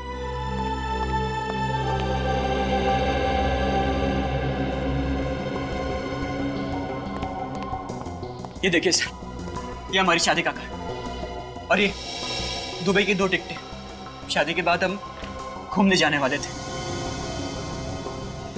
क्या ये देखकर आपको अभी भी यही लगता है कि मैं अपने होने वाली बीवी का खून करूंगा? शादी का कार्ड छपवाने से और दुबई की एयर टिकट खरीदने से यह साबित नहीं होता राहुल जी कि अनुष्का का खून तुमने नहीं किया है। ये बताओ, जब अनुष्का की मौत हुई तब तुम कहाँ थे? वो सर मैं पुणे गया था एक सेमिनार अटेंड करने के लिए। अब थोड़ी देर पहले लौटा हूँ सर। और ये सेमिनार कहाँ था? होटल कंफर्ट पैलेस में। ओहो, होटल कंफर्ट पैलेस। जी सर। रेडी? मैं समझ गया सर, मुझे क्या करना है? सर ये क्या करने वाले हैं सर? कुछ खास नहीं, बस इस होटल कंफर्ट पैलेस में जाकर पूछताछ करेंगे कि वहां पर क्या मिस्टर राहुल कंफर्ट में थे या नहीं। तो मेरा शक बिल्कुल पक्का हो गया है सर, अनुष्का का खूनी राहुल ही है सर। हाँ सचिन, वैसे देखा जाए तो राहुल की हाइट भी 5 फुट 5 इंच है और जिस आदमी ने अनुष्का से बैंक में पैसे लिए थे उसकी हाइट भी लगभग 5 फुट 5 इंच ही थी। हाँ सर, मगर एक फर्क है सर। क्या? वो बैंक वाले आदमी की दाढ़ी थी और राहुल की दाढ़ी नहीं। तो हो सकता है नकली दाढ़ी लगाकर आया हो वो। सर होटल कंफर्ट पैलेस से आ रहा हूँ। पता चला है कि जब अनुष्का की मौत हुई तब राहुल वाकई में वहीं पे था, सेमिनार अटेंड कर रहा था। मतलब राहुल खूनी नहीं है? नहीं। एक बात बताओ, जब इस अनुष्का ने बैंक में हेरा फेरी की तब राहुल कहां पर था? सर उस दिन भी राहुल सुबह के 9 बजे से दोपहर के 2 बजे तक एक सेमिनार में ही बिजी था। उस दिन भी वो सेमिनार में ही बिजी था? Yes sir. ये अजीब बात है, जब भी कोई गुनाह होता तब ये राहुल किसी न किसी सेमिनार में बिजी होता है। सर ये भी तो हो सकता है कि ये सारे गुनाह कोई राहुल के कहने पे कर रहा हो और ये गुनाह उसी वक्त करता है जिस वक्त राहुल किसी मीटिंग या सेमिनार में बिजी होता है, ताकि किसी को उस पर शक ना हो। इसे भी प्रद्युमन क्या एक और मामला उसी सोसाइटी में?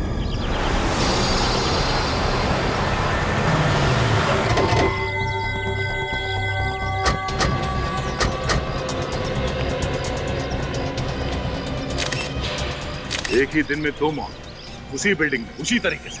वो क्या रहे यहाँ पे? क्या बताएं साहब, हमारी हंसती खेलती बिल्डिंग को किसी की नजर लग गई है। किसी खूनी की नजर? वो जवान लड़कियों को अपना निशाना बना रहा है। 10वें माले के ऊपर रहती है क्या? जी साहब, 13वें माले पे रहती थी। अनुष्का से भी बुरी तरह से कुचला गया है। देख के लग रहा है कि ये ऊपर वाले माले पे रहती है। सर रिचा की लाश भी बिल्डिंग के काफी करीब लग कर गिरी है, इसका मतलब इसने भी खुद ही छलांग लगाई है। रेडी? ठीक है, इस रिचा के फ्लैट में जाके चेक करो। सर रिचा से आखिरी बार मिलने कौन आया है? रिचा मैडम से भी इन दिनों कोई भी मिलने नहीं आया। रिचा अकेली रहती थी? जी साहब। ये अनुष्का मैडम और रिचा आपस में सहेली थे क्या? नहीं साहब। ये तो इन्हीं दोनों को निशाना बनाया गया है। रिचा, रिचा, रिचा। आप? ये नेहा जी है, रिचा मैडम की पड़ोसन। सिर्फ पड़ोसन ही नहीं, मेरी बहुत अच्छी सहेली भी थी रिचा। क्यों किया होगा आत्महत्या इसने? ये आत्महत्या नहीं है। आत्महत्या नहीं है? आपको ऐसा क्यों लगता है? रिचा आत्महत्या कर ही नहीं सकती, वो तो अपनी जिंदगी से बहुत खुश थी। अभी कुछ दिन पहले ही उसने मुझसे कहा था कि उसे जिंदगी से जो भी चाहिए वो उसे सब मिल गया है। मैं मान ही नहीं सकती कि उसने आत्महत्या की है। आपको किसी पे शक है? कौन हो सकता है रिचा की मौत के पीछे? वो रिचा का तो कोई दुश्मन भी नहीं था। सर ये देखिए सर, रिचा के मोबाइल फोन पे उसी टेलीफोन बूथ से किसी ने कॉल किया। सिर्फ इतना ही नहीं है सर, रिचा के साथ भी बिल्कुल वैसा का वैसा ही हुआ है जैसा अनुष्का के साथ हुआ था। और ये क्लब लेकर्स का पास, ये ऐसा ही बात हमें अनुष्का के घर में से मिला था। कहीं ये कोई सीरियल किलर तो नहीं? जो इसी बिल्डिंग में रहने वाली जवान लड़कियों को अपना निशाना बना रहा हूँ। पहले अनुष्का, उसके बाद में वो लड़की रीचा। दोनों की दोनों लड़कियां एक के बाद एक बिल्डिंग से छलांग लगाकर कूदती है और मर जाती। क्यों कूदी वो? क्यों कूद कर मर गई? समझ में नहीं आता क्या रिश्ता है इन दोनों के बीच में। कुछ तो संबंध होना ही चाहिए। दोनों की ही मौत ऊपर से कूदने से हुई है। तो मैंने कब कहा नीचे से ऊपर कूदने से हुई है? मैं ये कह रहा था कि दोनों का ही आत्महत्या का तरीका एक जैसा है। किसने कहा आत्महत्या की है? मैंने कहा? किसी ने नहीं। सॉरी सर, दोनों को ही फोन आए थे पीसीओ से, एक ही पीसीओ से। एक ही पीसीओ से दोनों को फोन आते हैं और फोन आने के बाद में दोनों छलांग लगाकर कूद कर मर जाती है। क्यों? क्यों छलांग लगाती है? सर, दोनों की फोरेंसिक रिपोर्ट भी एक जैसी है। No alcohol, no drugs. वही तो, नो अल्कोहल, नो ड्रग्स। फिर भी कुछ तो है, कुछ तो है इन दोनों की जिंदगी में जो इन दोनों को जोड़ रहा है। सर, एक दूसरे से कभी बात भी नहीं की थी उन्होंने। एक दूसरे से कभी बात भी नहीं की, एक दूसरे को जानते तक नहीं थे। फिर भी लगता है कि इन दोनों के बीच में कोई ना कोई तो कनेक्शन है। कुछ ना कुछ तो है, कुछ तो है वो एक्स फैक्टर। सर, वो लेकर्स क्लब के पासेस जो अनुष्का और ऋचा दोनों के घर से मिले थे। हाँ, वो लेकर्स क्लब के डिस्को के पासेस। और ये दोनों भी लड़कियां उस लेकर्स क्लब के डिस्को में जाती थी। दोनों भी लड़कियां। सर, दोनों अकेली रहती थी और दोनों के फैमिलीज भी यहाँ पे नहीं थे। और सर, अनुष्का और ऋचा दोनों की ही फैमिलीज मिडिल क्लास फैमिलीज हैं। दोनों अकेली रहती थी, दोनों एक दूसरे को जानती नहीं थी, दोनों मिडिल क्लास फैमिली की थी और दोनों उस लेकर्स क्लब के डिस्को में भी जाती थी। कुछ ना कुछ तो कनेक्शन है, मगर क्या क्या हो सकता है कनेक्शन? एक काम करो, इस रीचा के बारे में पूरी पूछताछ करो, पूरी पूछताछ करो। पता लगा उसने बैंक में से कितने पैसे निकाले और कहां ये पैसे उड़ाए। तो क्या मदद कर सकता हूं मैं आपकी? मैनेजर साहब, जरा ये अकाउंट नंबर देखिए। ये किसी ऋचा एम नाम की लड़की का है क्या? जी हाँ सर, ये अकाउंट नंबर ऋचा का ही है। बड़े खतरनाक मोड़ पे पहुंच गया ये केस। इस अकाउंट से ऋचा ने पैसे निकाले? एक मिनट, कितना पैसा निकाला? क्या हुआ? कितना कितना पैसा निकाला? 2 लाख रुपए। लगातार एटीएम से पैसे निकाल रही है ये। है नहीं मैनेजर साहब, थी इस ऋचा का खून हो गया है। क्या खून हो गया? जी हाँ। ये किस एटीएम से पैसे निकाल रही थी? एमडी रोड से एक ही एटीएम से निकाल रही थी ये पैसे।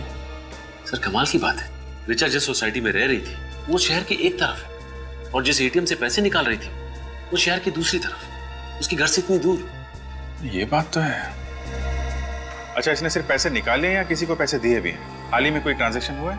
हाँ, हाल ही का ट्रांजैक्शन एक टैक्सी सर्विस एजेंसी में हुआ था। Taxi service?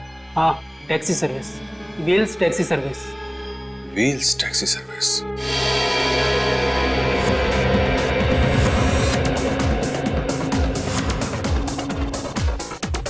रेडी? देखो जरा कोई मिलता है। एक्सक्यूज मी सर, आप लोग अंदर नहीं जा सकते। क्यों नहीं जा सकते? क्योंकि सर हमारे डिस्को में सिर्फ कपल्स आ सकते हैं, सिंगल लोग नहीं। अच्छा, तो उस लड़की को क्यों जाने दिया? क्योंकि सर सिंगल लड़कियां जा सकती हैं लेकिन सिंगल लड़के नहीं। अरे वाह, हम मर्दों के साथ ऐसा भेदभाव क्यों? क्योंकि सर सिंगल लड़कियां अंदर जाके हल्ला गुल्ला नहीं करती हैं, कोई झगड़ा वगैरह नहीं करती हैं। पर आप जैसे सिंगल लोग तो। हम लोग क्या हल्ला गुल्ला या झगड़ा करने वाले लगते हैं? नहीं सर, ऐसी तो कोई बात नहीं है, पर ऐसे ही हम किसी के लिए अपने रूल्स नहीं तोड़ सकते। सीआईडी के लिए भी नहीं? सीआईडी? हाँ, CID. I am very sorry sir, पर अगर आप पहले बता देते तो। खैर, मैं नवनीत यहाँ का मैनेजर। वैसे आप लोग किस लिए आए हैं? अनुष्का और ऋचा के बारे में पूछताछ करने के लिए। अनुष्का और ऋचा? जी हाँ, शायद वो दोनों आपके स्पेशल गेस्ट हैं। जी बिल्कुल, वो दोनों अक्सर हमारे यहाँ पार्टी करने के लिए आती रहती हैं, पर आज तो वो दोनों यहाँ नहीं आई हैं। आगे कभी आएंगी भी नहीं। क्यों सर, उन दोनों ने कुछ गलत किया है? नहीं देखो नवनीत, ये बात नहीं है। तुम सिर्फ इतना बताओ कि ये दोनों क्या अकेली ही यहाँ पर आती थी या कोई साथ में भी होता था उनके साथ? सर, जहाँ तक मुझे याद है अनुष्का तो अपने बॉयफ्रेंड राहुल के साथ आती है, पर ऋचा तो हमेशा अकेली आती है। क्या ये एक दूसरे को जानती थी? कभी एक दूसरे से बातें करती थी? सर, मैंने तो उन दोनों को कभी आपस में बातचीत करते हुए नहीं देखा। आखिरी बार कब आई? आखिरी बार यही कोई 2 हफ्ते पहले हमारे यहाँ एक स्पेशल पार्टी थी। Special party? जी सर, दरअसल वो दोनों लड़कियां हमारे स्पेशल गेस्ट की लिस्ट में, इसलिए हमारे यहाँ जब भी कोई खास पार्टी होती है तो हम हमारे स्पेशल गेस्ट को इस तरह के स्पेशल इनविटेशन पास। स्पेशल पार्टी के लिए स्पेशल इनविटेशन स्पेशल गेस्ट के लिए, तो उन स्पेशल गेस्ट की लिस्ट भी होगी तुम्हारे पास? हाँ सर है, मगर वो तो रॉबी के पास है। कौन है ये रॉबी? बुलाओ उसे। सर रॉबी तो अभी तक आया नहीं है। तो फिर वो जहां पर भी है फोन करो उसे, उससे कहो कि सारा काम छोड़कर अभी इसी वक्त यहाँ आ जाए। जी जी सर। और उसे ये मत बताना कि हम लोग यहाँ पर आए हैं। अरे भाई टैक्सी आपकी बिल्डिंग तक आ रही है। अरे पहुंच जाएगी, टाइम पे पहुंचेगी, मैं कह रहा हूँ ना। टाइम पे पहुंचेगी, फिक्र मत। हाँ, एक कहिए सर, कहाँ के लिए चाहिए आपको टैक्सी? नहीं टैक्सी नहीं चाहिए हमें। ये बताइए कि हाल ही में आपके यहाँ से रिचा एम नाम की लड़की ने टैक्सी बुक की थी क्या? एक मिनट सर। हाँ सर, रिचा एम नाम की लड़की ने 2 दिन पहले हमारे यहाँ से टैक्सी बुक की थी। उसने एमपी रोड से तिलक मार्केट रोड तक बुक की थी। सर पूरे 7 किलोमीटर तक गई थी। कौन सा ड्राइवर लेके गया था? सर तालगुन। तालगुन? आसपास है तो बुलाइए जरा। एक मिनट सर। बिट्टू, तालगुन है आसपास? है? जरा केबिन में भेजना जल्दी। सर अभी आ रहा हूं। सर तालगुन। जी साहब, आपने बुलाया?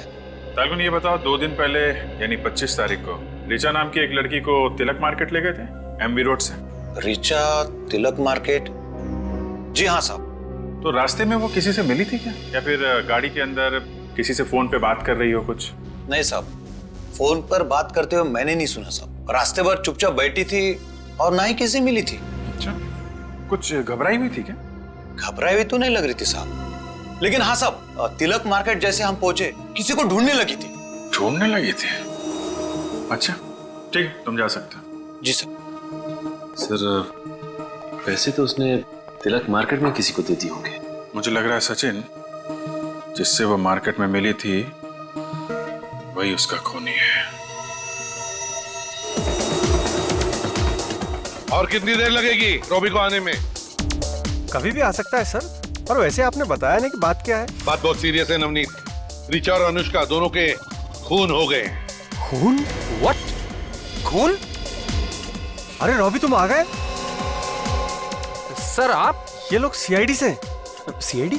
ये सब कैसे हो गया? I mean, रिचा और अनुष्का तो दोनों बहुत ही अच्छी लड़कियां थी। हाँ ये तो हमें भी पता है कि बहुत अच्छी लड़कियां थी, एक ही सोसाइटी में रहती थी और जिंदगी के साथ खुश भी थी। और उनके घरों में से हमें ये तुम्हारे इस क्लब का स्पेशल इनविटेशन कार्ड भी मिला है। हमारे क्लब का स्पेशल इनविटेशन पास? हाँ, जो तुम लोग स्पेशल गेस्ट को भेजते हो स्पेशल पार्टी में बुलाने के लिए, है ना? हाँ मगर सर, इस पास से इन दोनों के खून का क्या संबंध है? वही पता लगाने के लिए हम यहाँ पर आए हैं। वो स्पेशल गेस्ट की लिस्ट चाहिए हमें। सर वो हमारे स्पेशल गेस्ट सारे जाने माने लोग हैं और उनमें से कोई भी ऐसा गलत काम नहीं कर सकता। कौन सही है कौन गलत है इसका फैसला हम करेंगे, समझे? वो लिस्ट दे दो हमें अभी इसी वक्त। सर ये रिचा 2 लाख रुपए निकाल के एमवी रोड के एटीएम से सीधा वहां से टैक्सी पकड़ के तिलक मार्केट गई, जहां पे वो किसी को ढूंढ रही थी। शायद हो सकता है वो आदमी जो उसके खून में शामिल है। सचिन, जरूर उस तिलक मार्केट एरिया में कोई ऐसा आदमी है जिसने इस रिचा को अपने जाल में फंसाया है और उसके पैसे ऐंठ लिए और फिर उस बेचारी की जिंदगी नरक में बदल दी। सर, हाँ, लेकर्स क्लब की स्पेशल कस्टमर्स की लिस्ट में एक ऐसा आदमी मिला है जो तिलक मार्केट में रहता है। देखा, मैंने कहा था ना। नाम क्या है इस लेकर्स क्लब के स्पेशल गेस्ट का? Manish. Manish. Lakers club disco इस मनीष से डिस्को डांस करवाते हैं। मनीष, मनीष, तो लगता है ये मनीष भाग गया। हम लोग के आने की खबर से पहले से लग गई थी। अरे भाग के जाएगा कहां वो? ढूंढो उसे। देखो कहीं तो चुप के बैठा होगा। मनीष, मनीष, मनीष।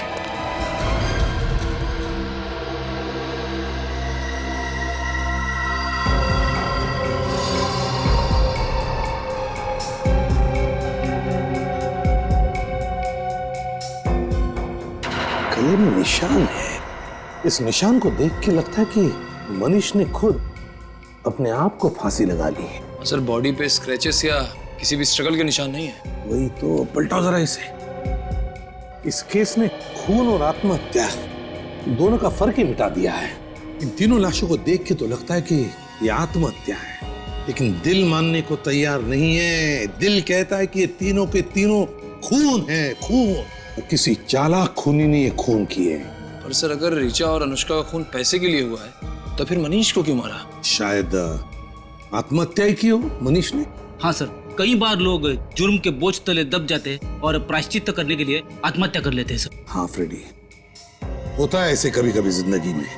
काम करो, घर को अच्छी तरह से तलाशो, अच्छी तरह से।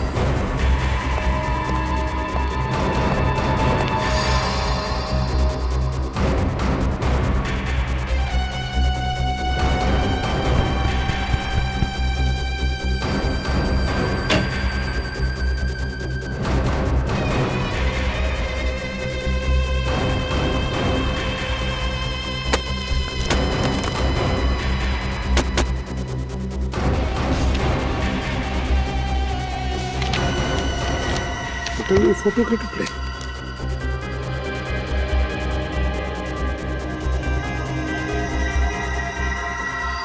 तो मनीष है। इस मनीष के साथ कौन है? डॉक्टर का एप्रन पहने हुए।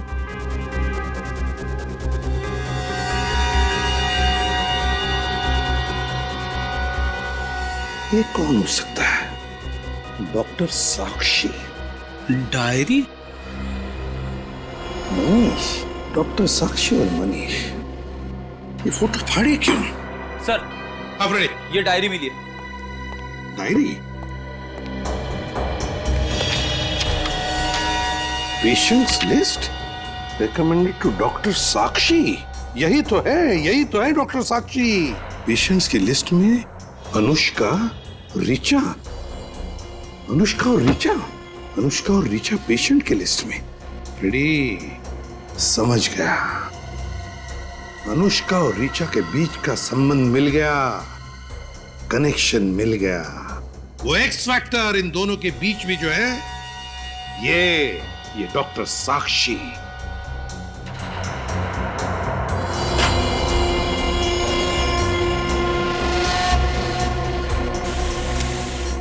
लेकिन एक बात समझ में नहीं आ रही है, इस डॉक्टर साक्षी के पेशेंट की लिस्ट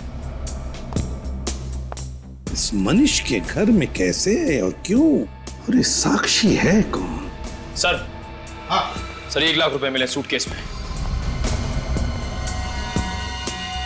1 लाख रुपए? हाँ सर, शायद वही पैसे हैं जो ऋचा ने आरबीडी बैंक से निकाले थे।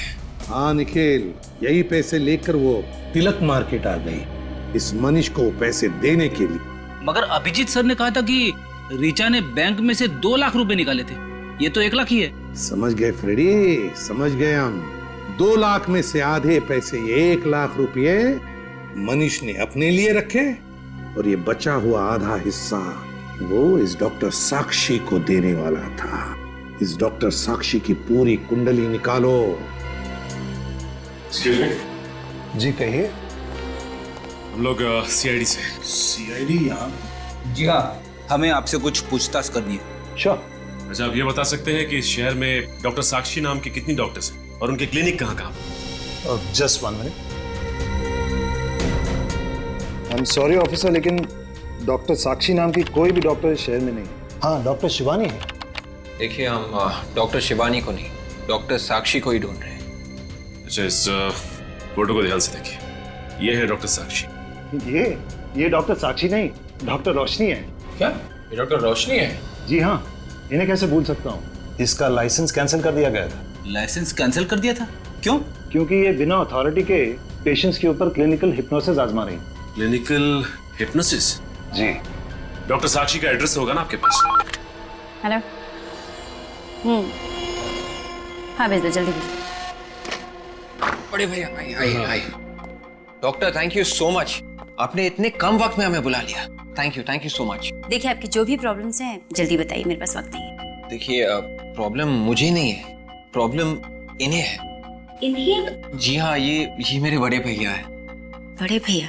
जी हाँ, बड़े भैया, आप खुद ही बता दीजिए ना। वो ऐसा है कि छोटे भैया हैं तो इनके सामने तो कुछ बोल नहीं सकते। भैया, आप टेंशन मत लो, मैं समझ गया, मैं बाहर जा रहा हूँ। लेकिन भैया, आप डॉक्टर साक्षी को सब कुछ बता देना। Thank you doctor. बता दूंगा।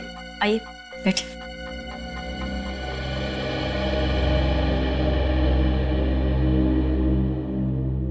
अब बताइए आपकी क्या प्रॉब्लम्स? एक लड़की ने मेरा दिल तोड़ दिया है। वो क्या है कि सोते जागते उठते बैठते हर वक्त दिल में सिर्फ उसी का ख्याल रहता है।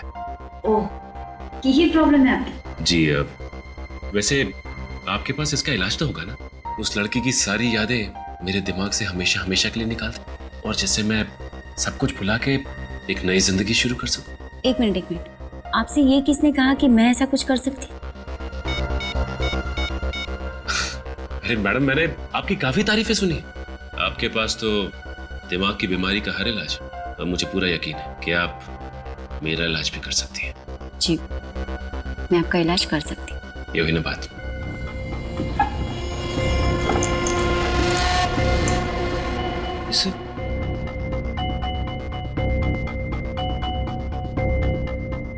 नौटंकी का सामान।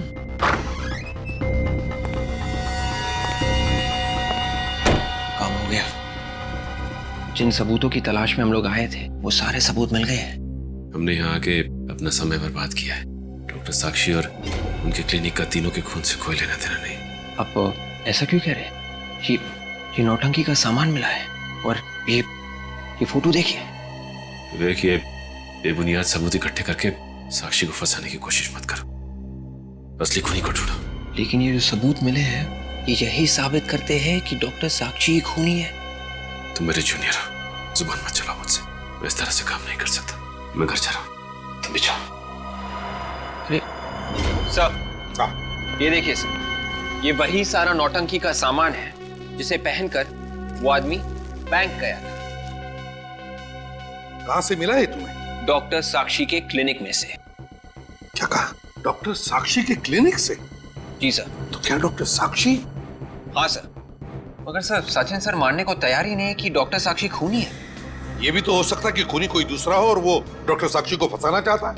नहीं सर, ये देखिए, ये मैंने क्लिनिक की रिकॉर्ड्स की फोटो खींची है। इसमें साफ साफ लिखा है कि डॉक्टर साक्षी ने ऋचा और अनुष्का को हिप्नोटाइज किया था। डॉक्टर साक्षी अनुष्का और ऋचा को हिप्नोटाइज करती थी? तो फिर कहीं ऐसा तो नहीं कि कल जब इन दोनों लड़कियों ने बिल्डिंग से छलांग लगाई उस वक्त उन दोनों को हिप्नोटाइज किया गया था? यही हुआ है सर। जब अनुष्का और ऋचा ने पैसे निकाले थे तब डॉक्टर साक्षी के बैंक अकाउंट में धन की वर्षा हुई थी। तो फिर जब सारे सबूत इस डॉक्टर साक्षी के खिलाफ है तो फिर सचिन मानने को तैयार क्यों नहीं है? पता नहीं सर, बड़ा अजीब सा बर्ताव कर रहे थे। जब मैंने उन्हें ये सारे सबूत दिखाए थे तो वो नाराज होकर घर चले गए। अरे सचिन नाराज होकर घर चला गया? अजीब सा बर्ताव कर रहा था, क्यों? एक मिनट विवेक, जब तुम लोग सबूत इकट्ठा कर रहे थे तो लगता है सचिन को इस डॉक्टर साक्षी ने हिप्नोटाइज किया। सचिन अगर हिप्नोटाइज हो गया तो वो कुछ भी कर सकता है। जल्दी से जल्दी उसे पकड़ना पड़ेगा। उसका मोबाइल कहाँ है? 500 मीटर की दूरी पर सर। एक जगह रुका नहीं है सर, लगातार आगे बढ़ रहा है। किस जगह जा रहा है? अभी मालवीय नगर की ओर मुड़ा है सर। मालवीय नगर मतलब हाईवे नंबर 35 से निकलेगा ना? मैं शॉर्टकट लेता हूँ।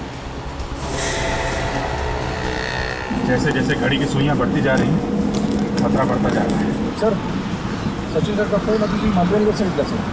बाहर निकल गया? हाँ सर। यही नहीं होना चाहिए इसी रोड पे। सचिन सर का फोन 10 मीटर की दूरी पर, यानी कि इस कार में। क्या 10 मीटर दूर इस गाड़ी में? इस गाड़ी में सचिन क्या कर रहा है? उसको रोकते हैं।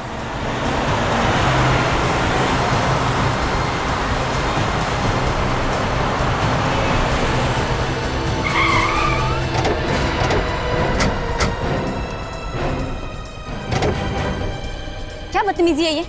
सचिन कहाँ है? कहाँ छुपा रखा उसे?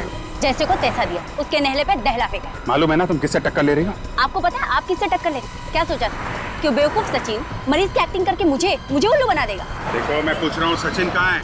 सचिन भी बहुत जल्द वहीं पहुँच जाएगा जहाँ अनुष्का, ऋचा, मनीष पहुँच गए। सचिन सर को अगर कुछ हुआ ना तो अंजाम बहुत बुरा होगा, समझे? ओ बोल बच्चन, चुप करो वरना तुम्हें भी हिप्नोटाइज कर दूंगी। नहीं देखो, तुम सचिन को कुछ मत करो प्लीज। बताओ सचिन कहाँ है? उसको छोड़ दो प्लीज। छोड़ दूंगी अगर सीआईडी मुझे इस बात की गारंटी दे कि वो मेरा पीछा करना छोड़ दे।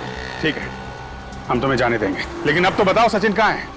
बता दूंगी, लेकिन अभी नहीं। इस पर्टिकुलर लोकेशन से बाहर जाने के बाद एसएमएस करके बता दूंगी। अरे अगर तुमने धोखा दिया तो? अब इतना विश्वास तो करना ही पड़ेगा आपको सर। जल्दी कीजिए, सोचने में वक्त बर्बाद मत कीजिए। अगर देर हो गई तो सचिन के मौत के जिम्मेदार आप दोनों होंगे। ठीक है, तुम जा सकते हो। Thank you. निकल। तुम जरा गाड़ी में जाओ, मैं थोड़ा टहल के आता हूँ। अरे समझा करो यार, है? एसीपी साहब को फोन कर देना।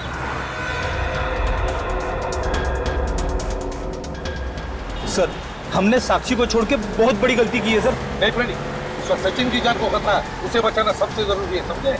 मगर समझ में नहीं आ रहा है ये सचिन गया कहाँ होगा। मेरा तो दिल बैठा जा रहा है, पता नहीं सचिन सर के साथ क्या हुआ होगा। क्या है सर? डॉक्टर साक्षी का मैसेज आ गया। कबूतर छत से उड़ने वाला, कबूतर छत से उड़ने वाला, इसका क्या मतलब हो सकता है? My God! विवेक, जल्दी से सचिन की घर की तरफ गाड़ी ले लो, जल्दी। Yes sir. सचिन घर की छत पर खड़ा है। मतलब सर, सचिन सर के साथ भी वही होगा जो अनुष्का और ऋचा के साथ हुआ था? चुप रहो फ्रेंडी, रो मत। जल्दी विवेक। Yes sir.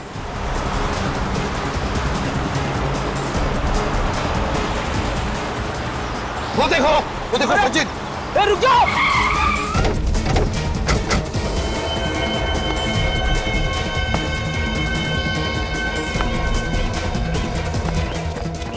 रुक जाओ, रुक जाओ।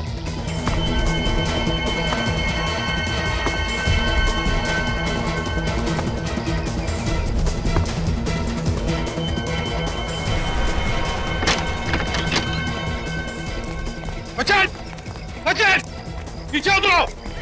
सचिन, उतरो नीचे। सचिन, पागल हो गया तो उतरो नीचे।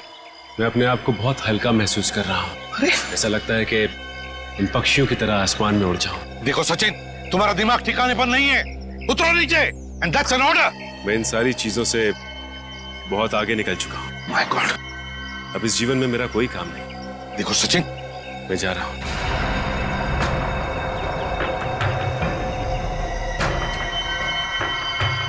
विवेक,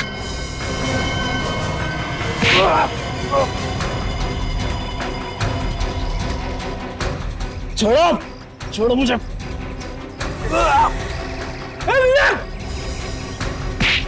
छोड़ो, मैं कहता हूँ छोड़ो मुझे। सर, खींचो उसे, खींच।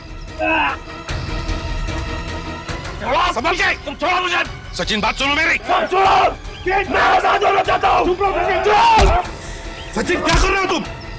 मैं आजाद होना चाहता हूँ। चुप रहो सचिन, सबके सब मारोगे मेरे साथ। सचिन!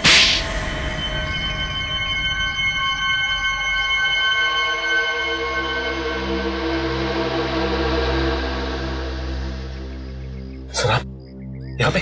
अब ये मत पूछना कि तुम कहाँ हो। तुम अपने घर के छत पर हो, समझे? घर के छत पे कैसे? डॉक्टर साक्षी की वजह से। डॉक्टर साक्षी ने तुम्हें हिप्नोटाइज किया सचिन, हिप्नोटाइज। साक्षी? और तुम इस बिल्डिंग से छलांग लगाने वाले थे। बिल्डिंग से? सर, इस डॉक्टर साक्षी को जल्दी से जल्दी जेल में नहीं भेजा गया तो वो और भी मासूम लोगों की जान को खतरे में डाल सकती है सर। हाँ फ्रेडी, इस डॉक्टर साक्षी का इंतजाम तो मैंने कर ही दिया है।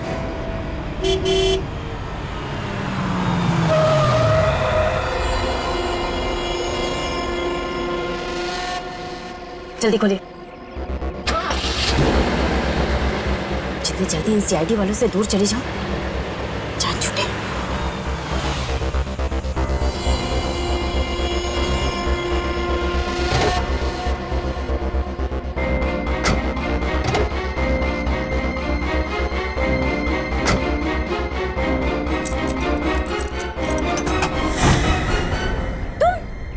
अभी अलविदा ना कहना रोशनी जी। जी हाँ, मैंने सोचा क्यों ना आपको एयरपोर्ट तक छोड़ ही आऊं। देखो, मुझे जाने दो, मुझे जाने दो वरना। बाप रे बाप, गन? देखिए रोशनी जी, बुरा मत मानिए, एक बात कहता हूँ, आपके हाथ में गन नहीं, हथकड़ी ज्यादा अच्छी लगेगी। बकवास बंद करो, पीछे घूम जा, भाग जाओ यहाँ से। देखिए, ना तो मैं भाग सकता हूँ ना आपको भागने दे सकता हूँ। क्या करूँ, अब ड्यूटी है, आप समझने की कोशिश कीजिए। चले जाओ वरना मैं गोली चला दूं।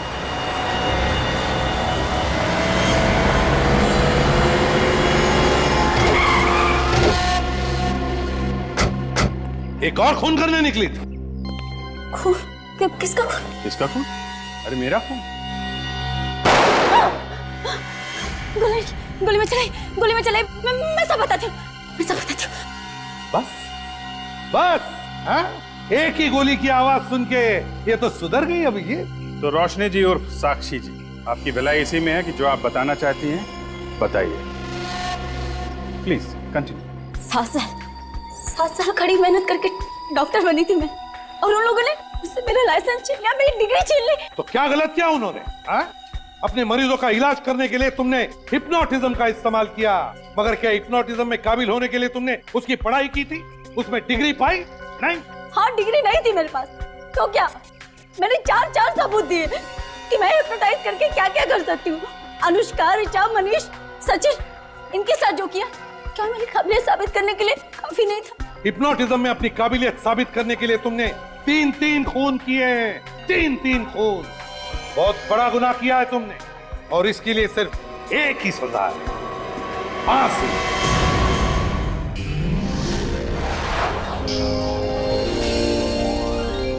CID के और भी मजेदार और सस्पेंस से जुड़े एपिसोड्स को देखने के लिए हमारे चैनल को सब्सक्राइब करें और बेल आइकॉन दबाना न भूलें।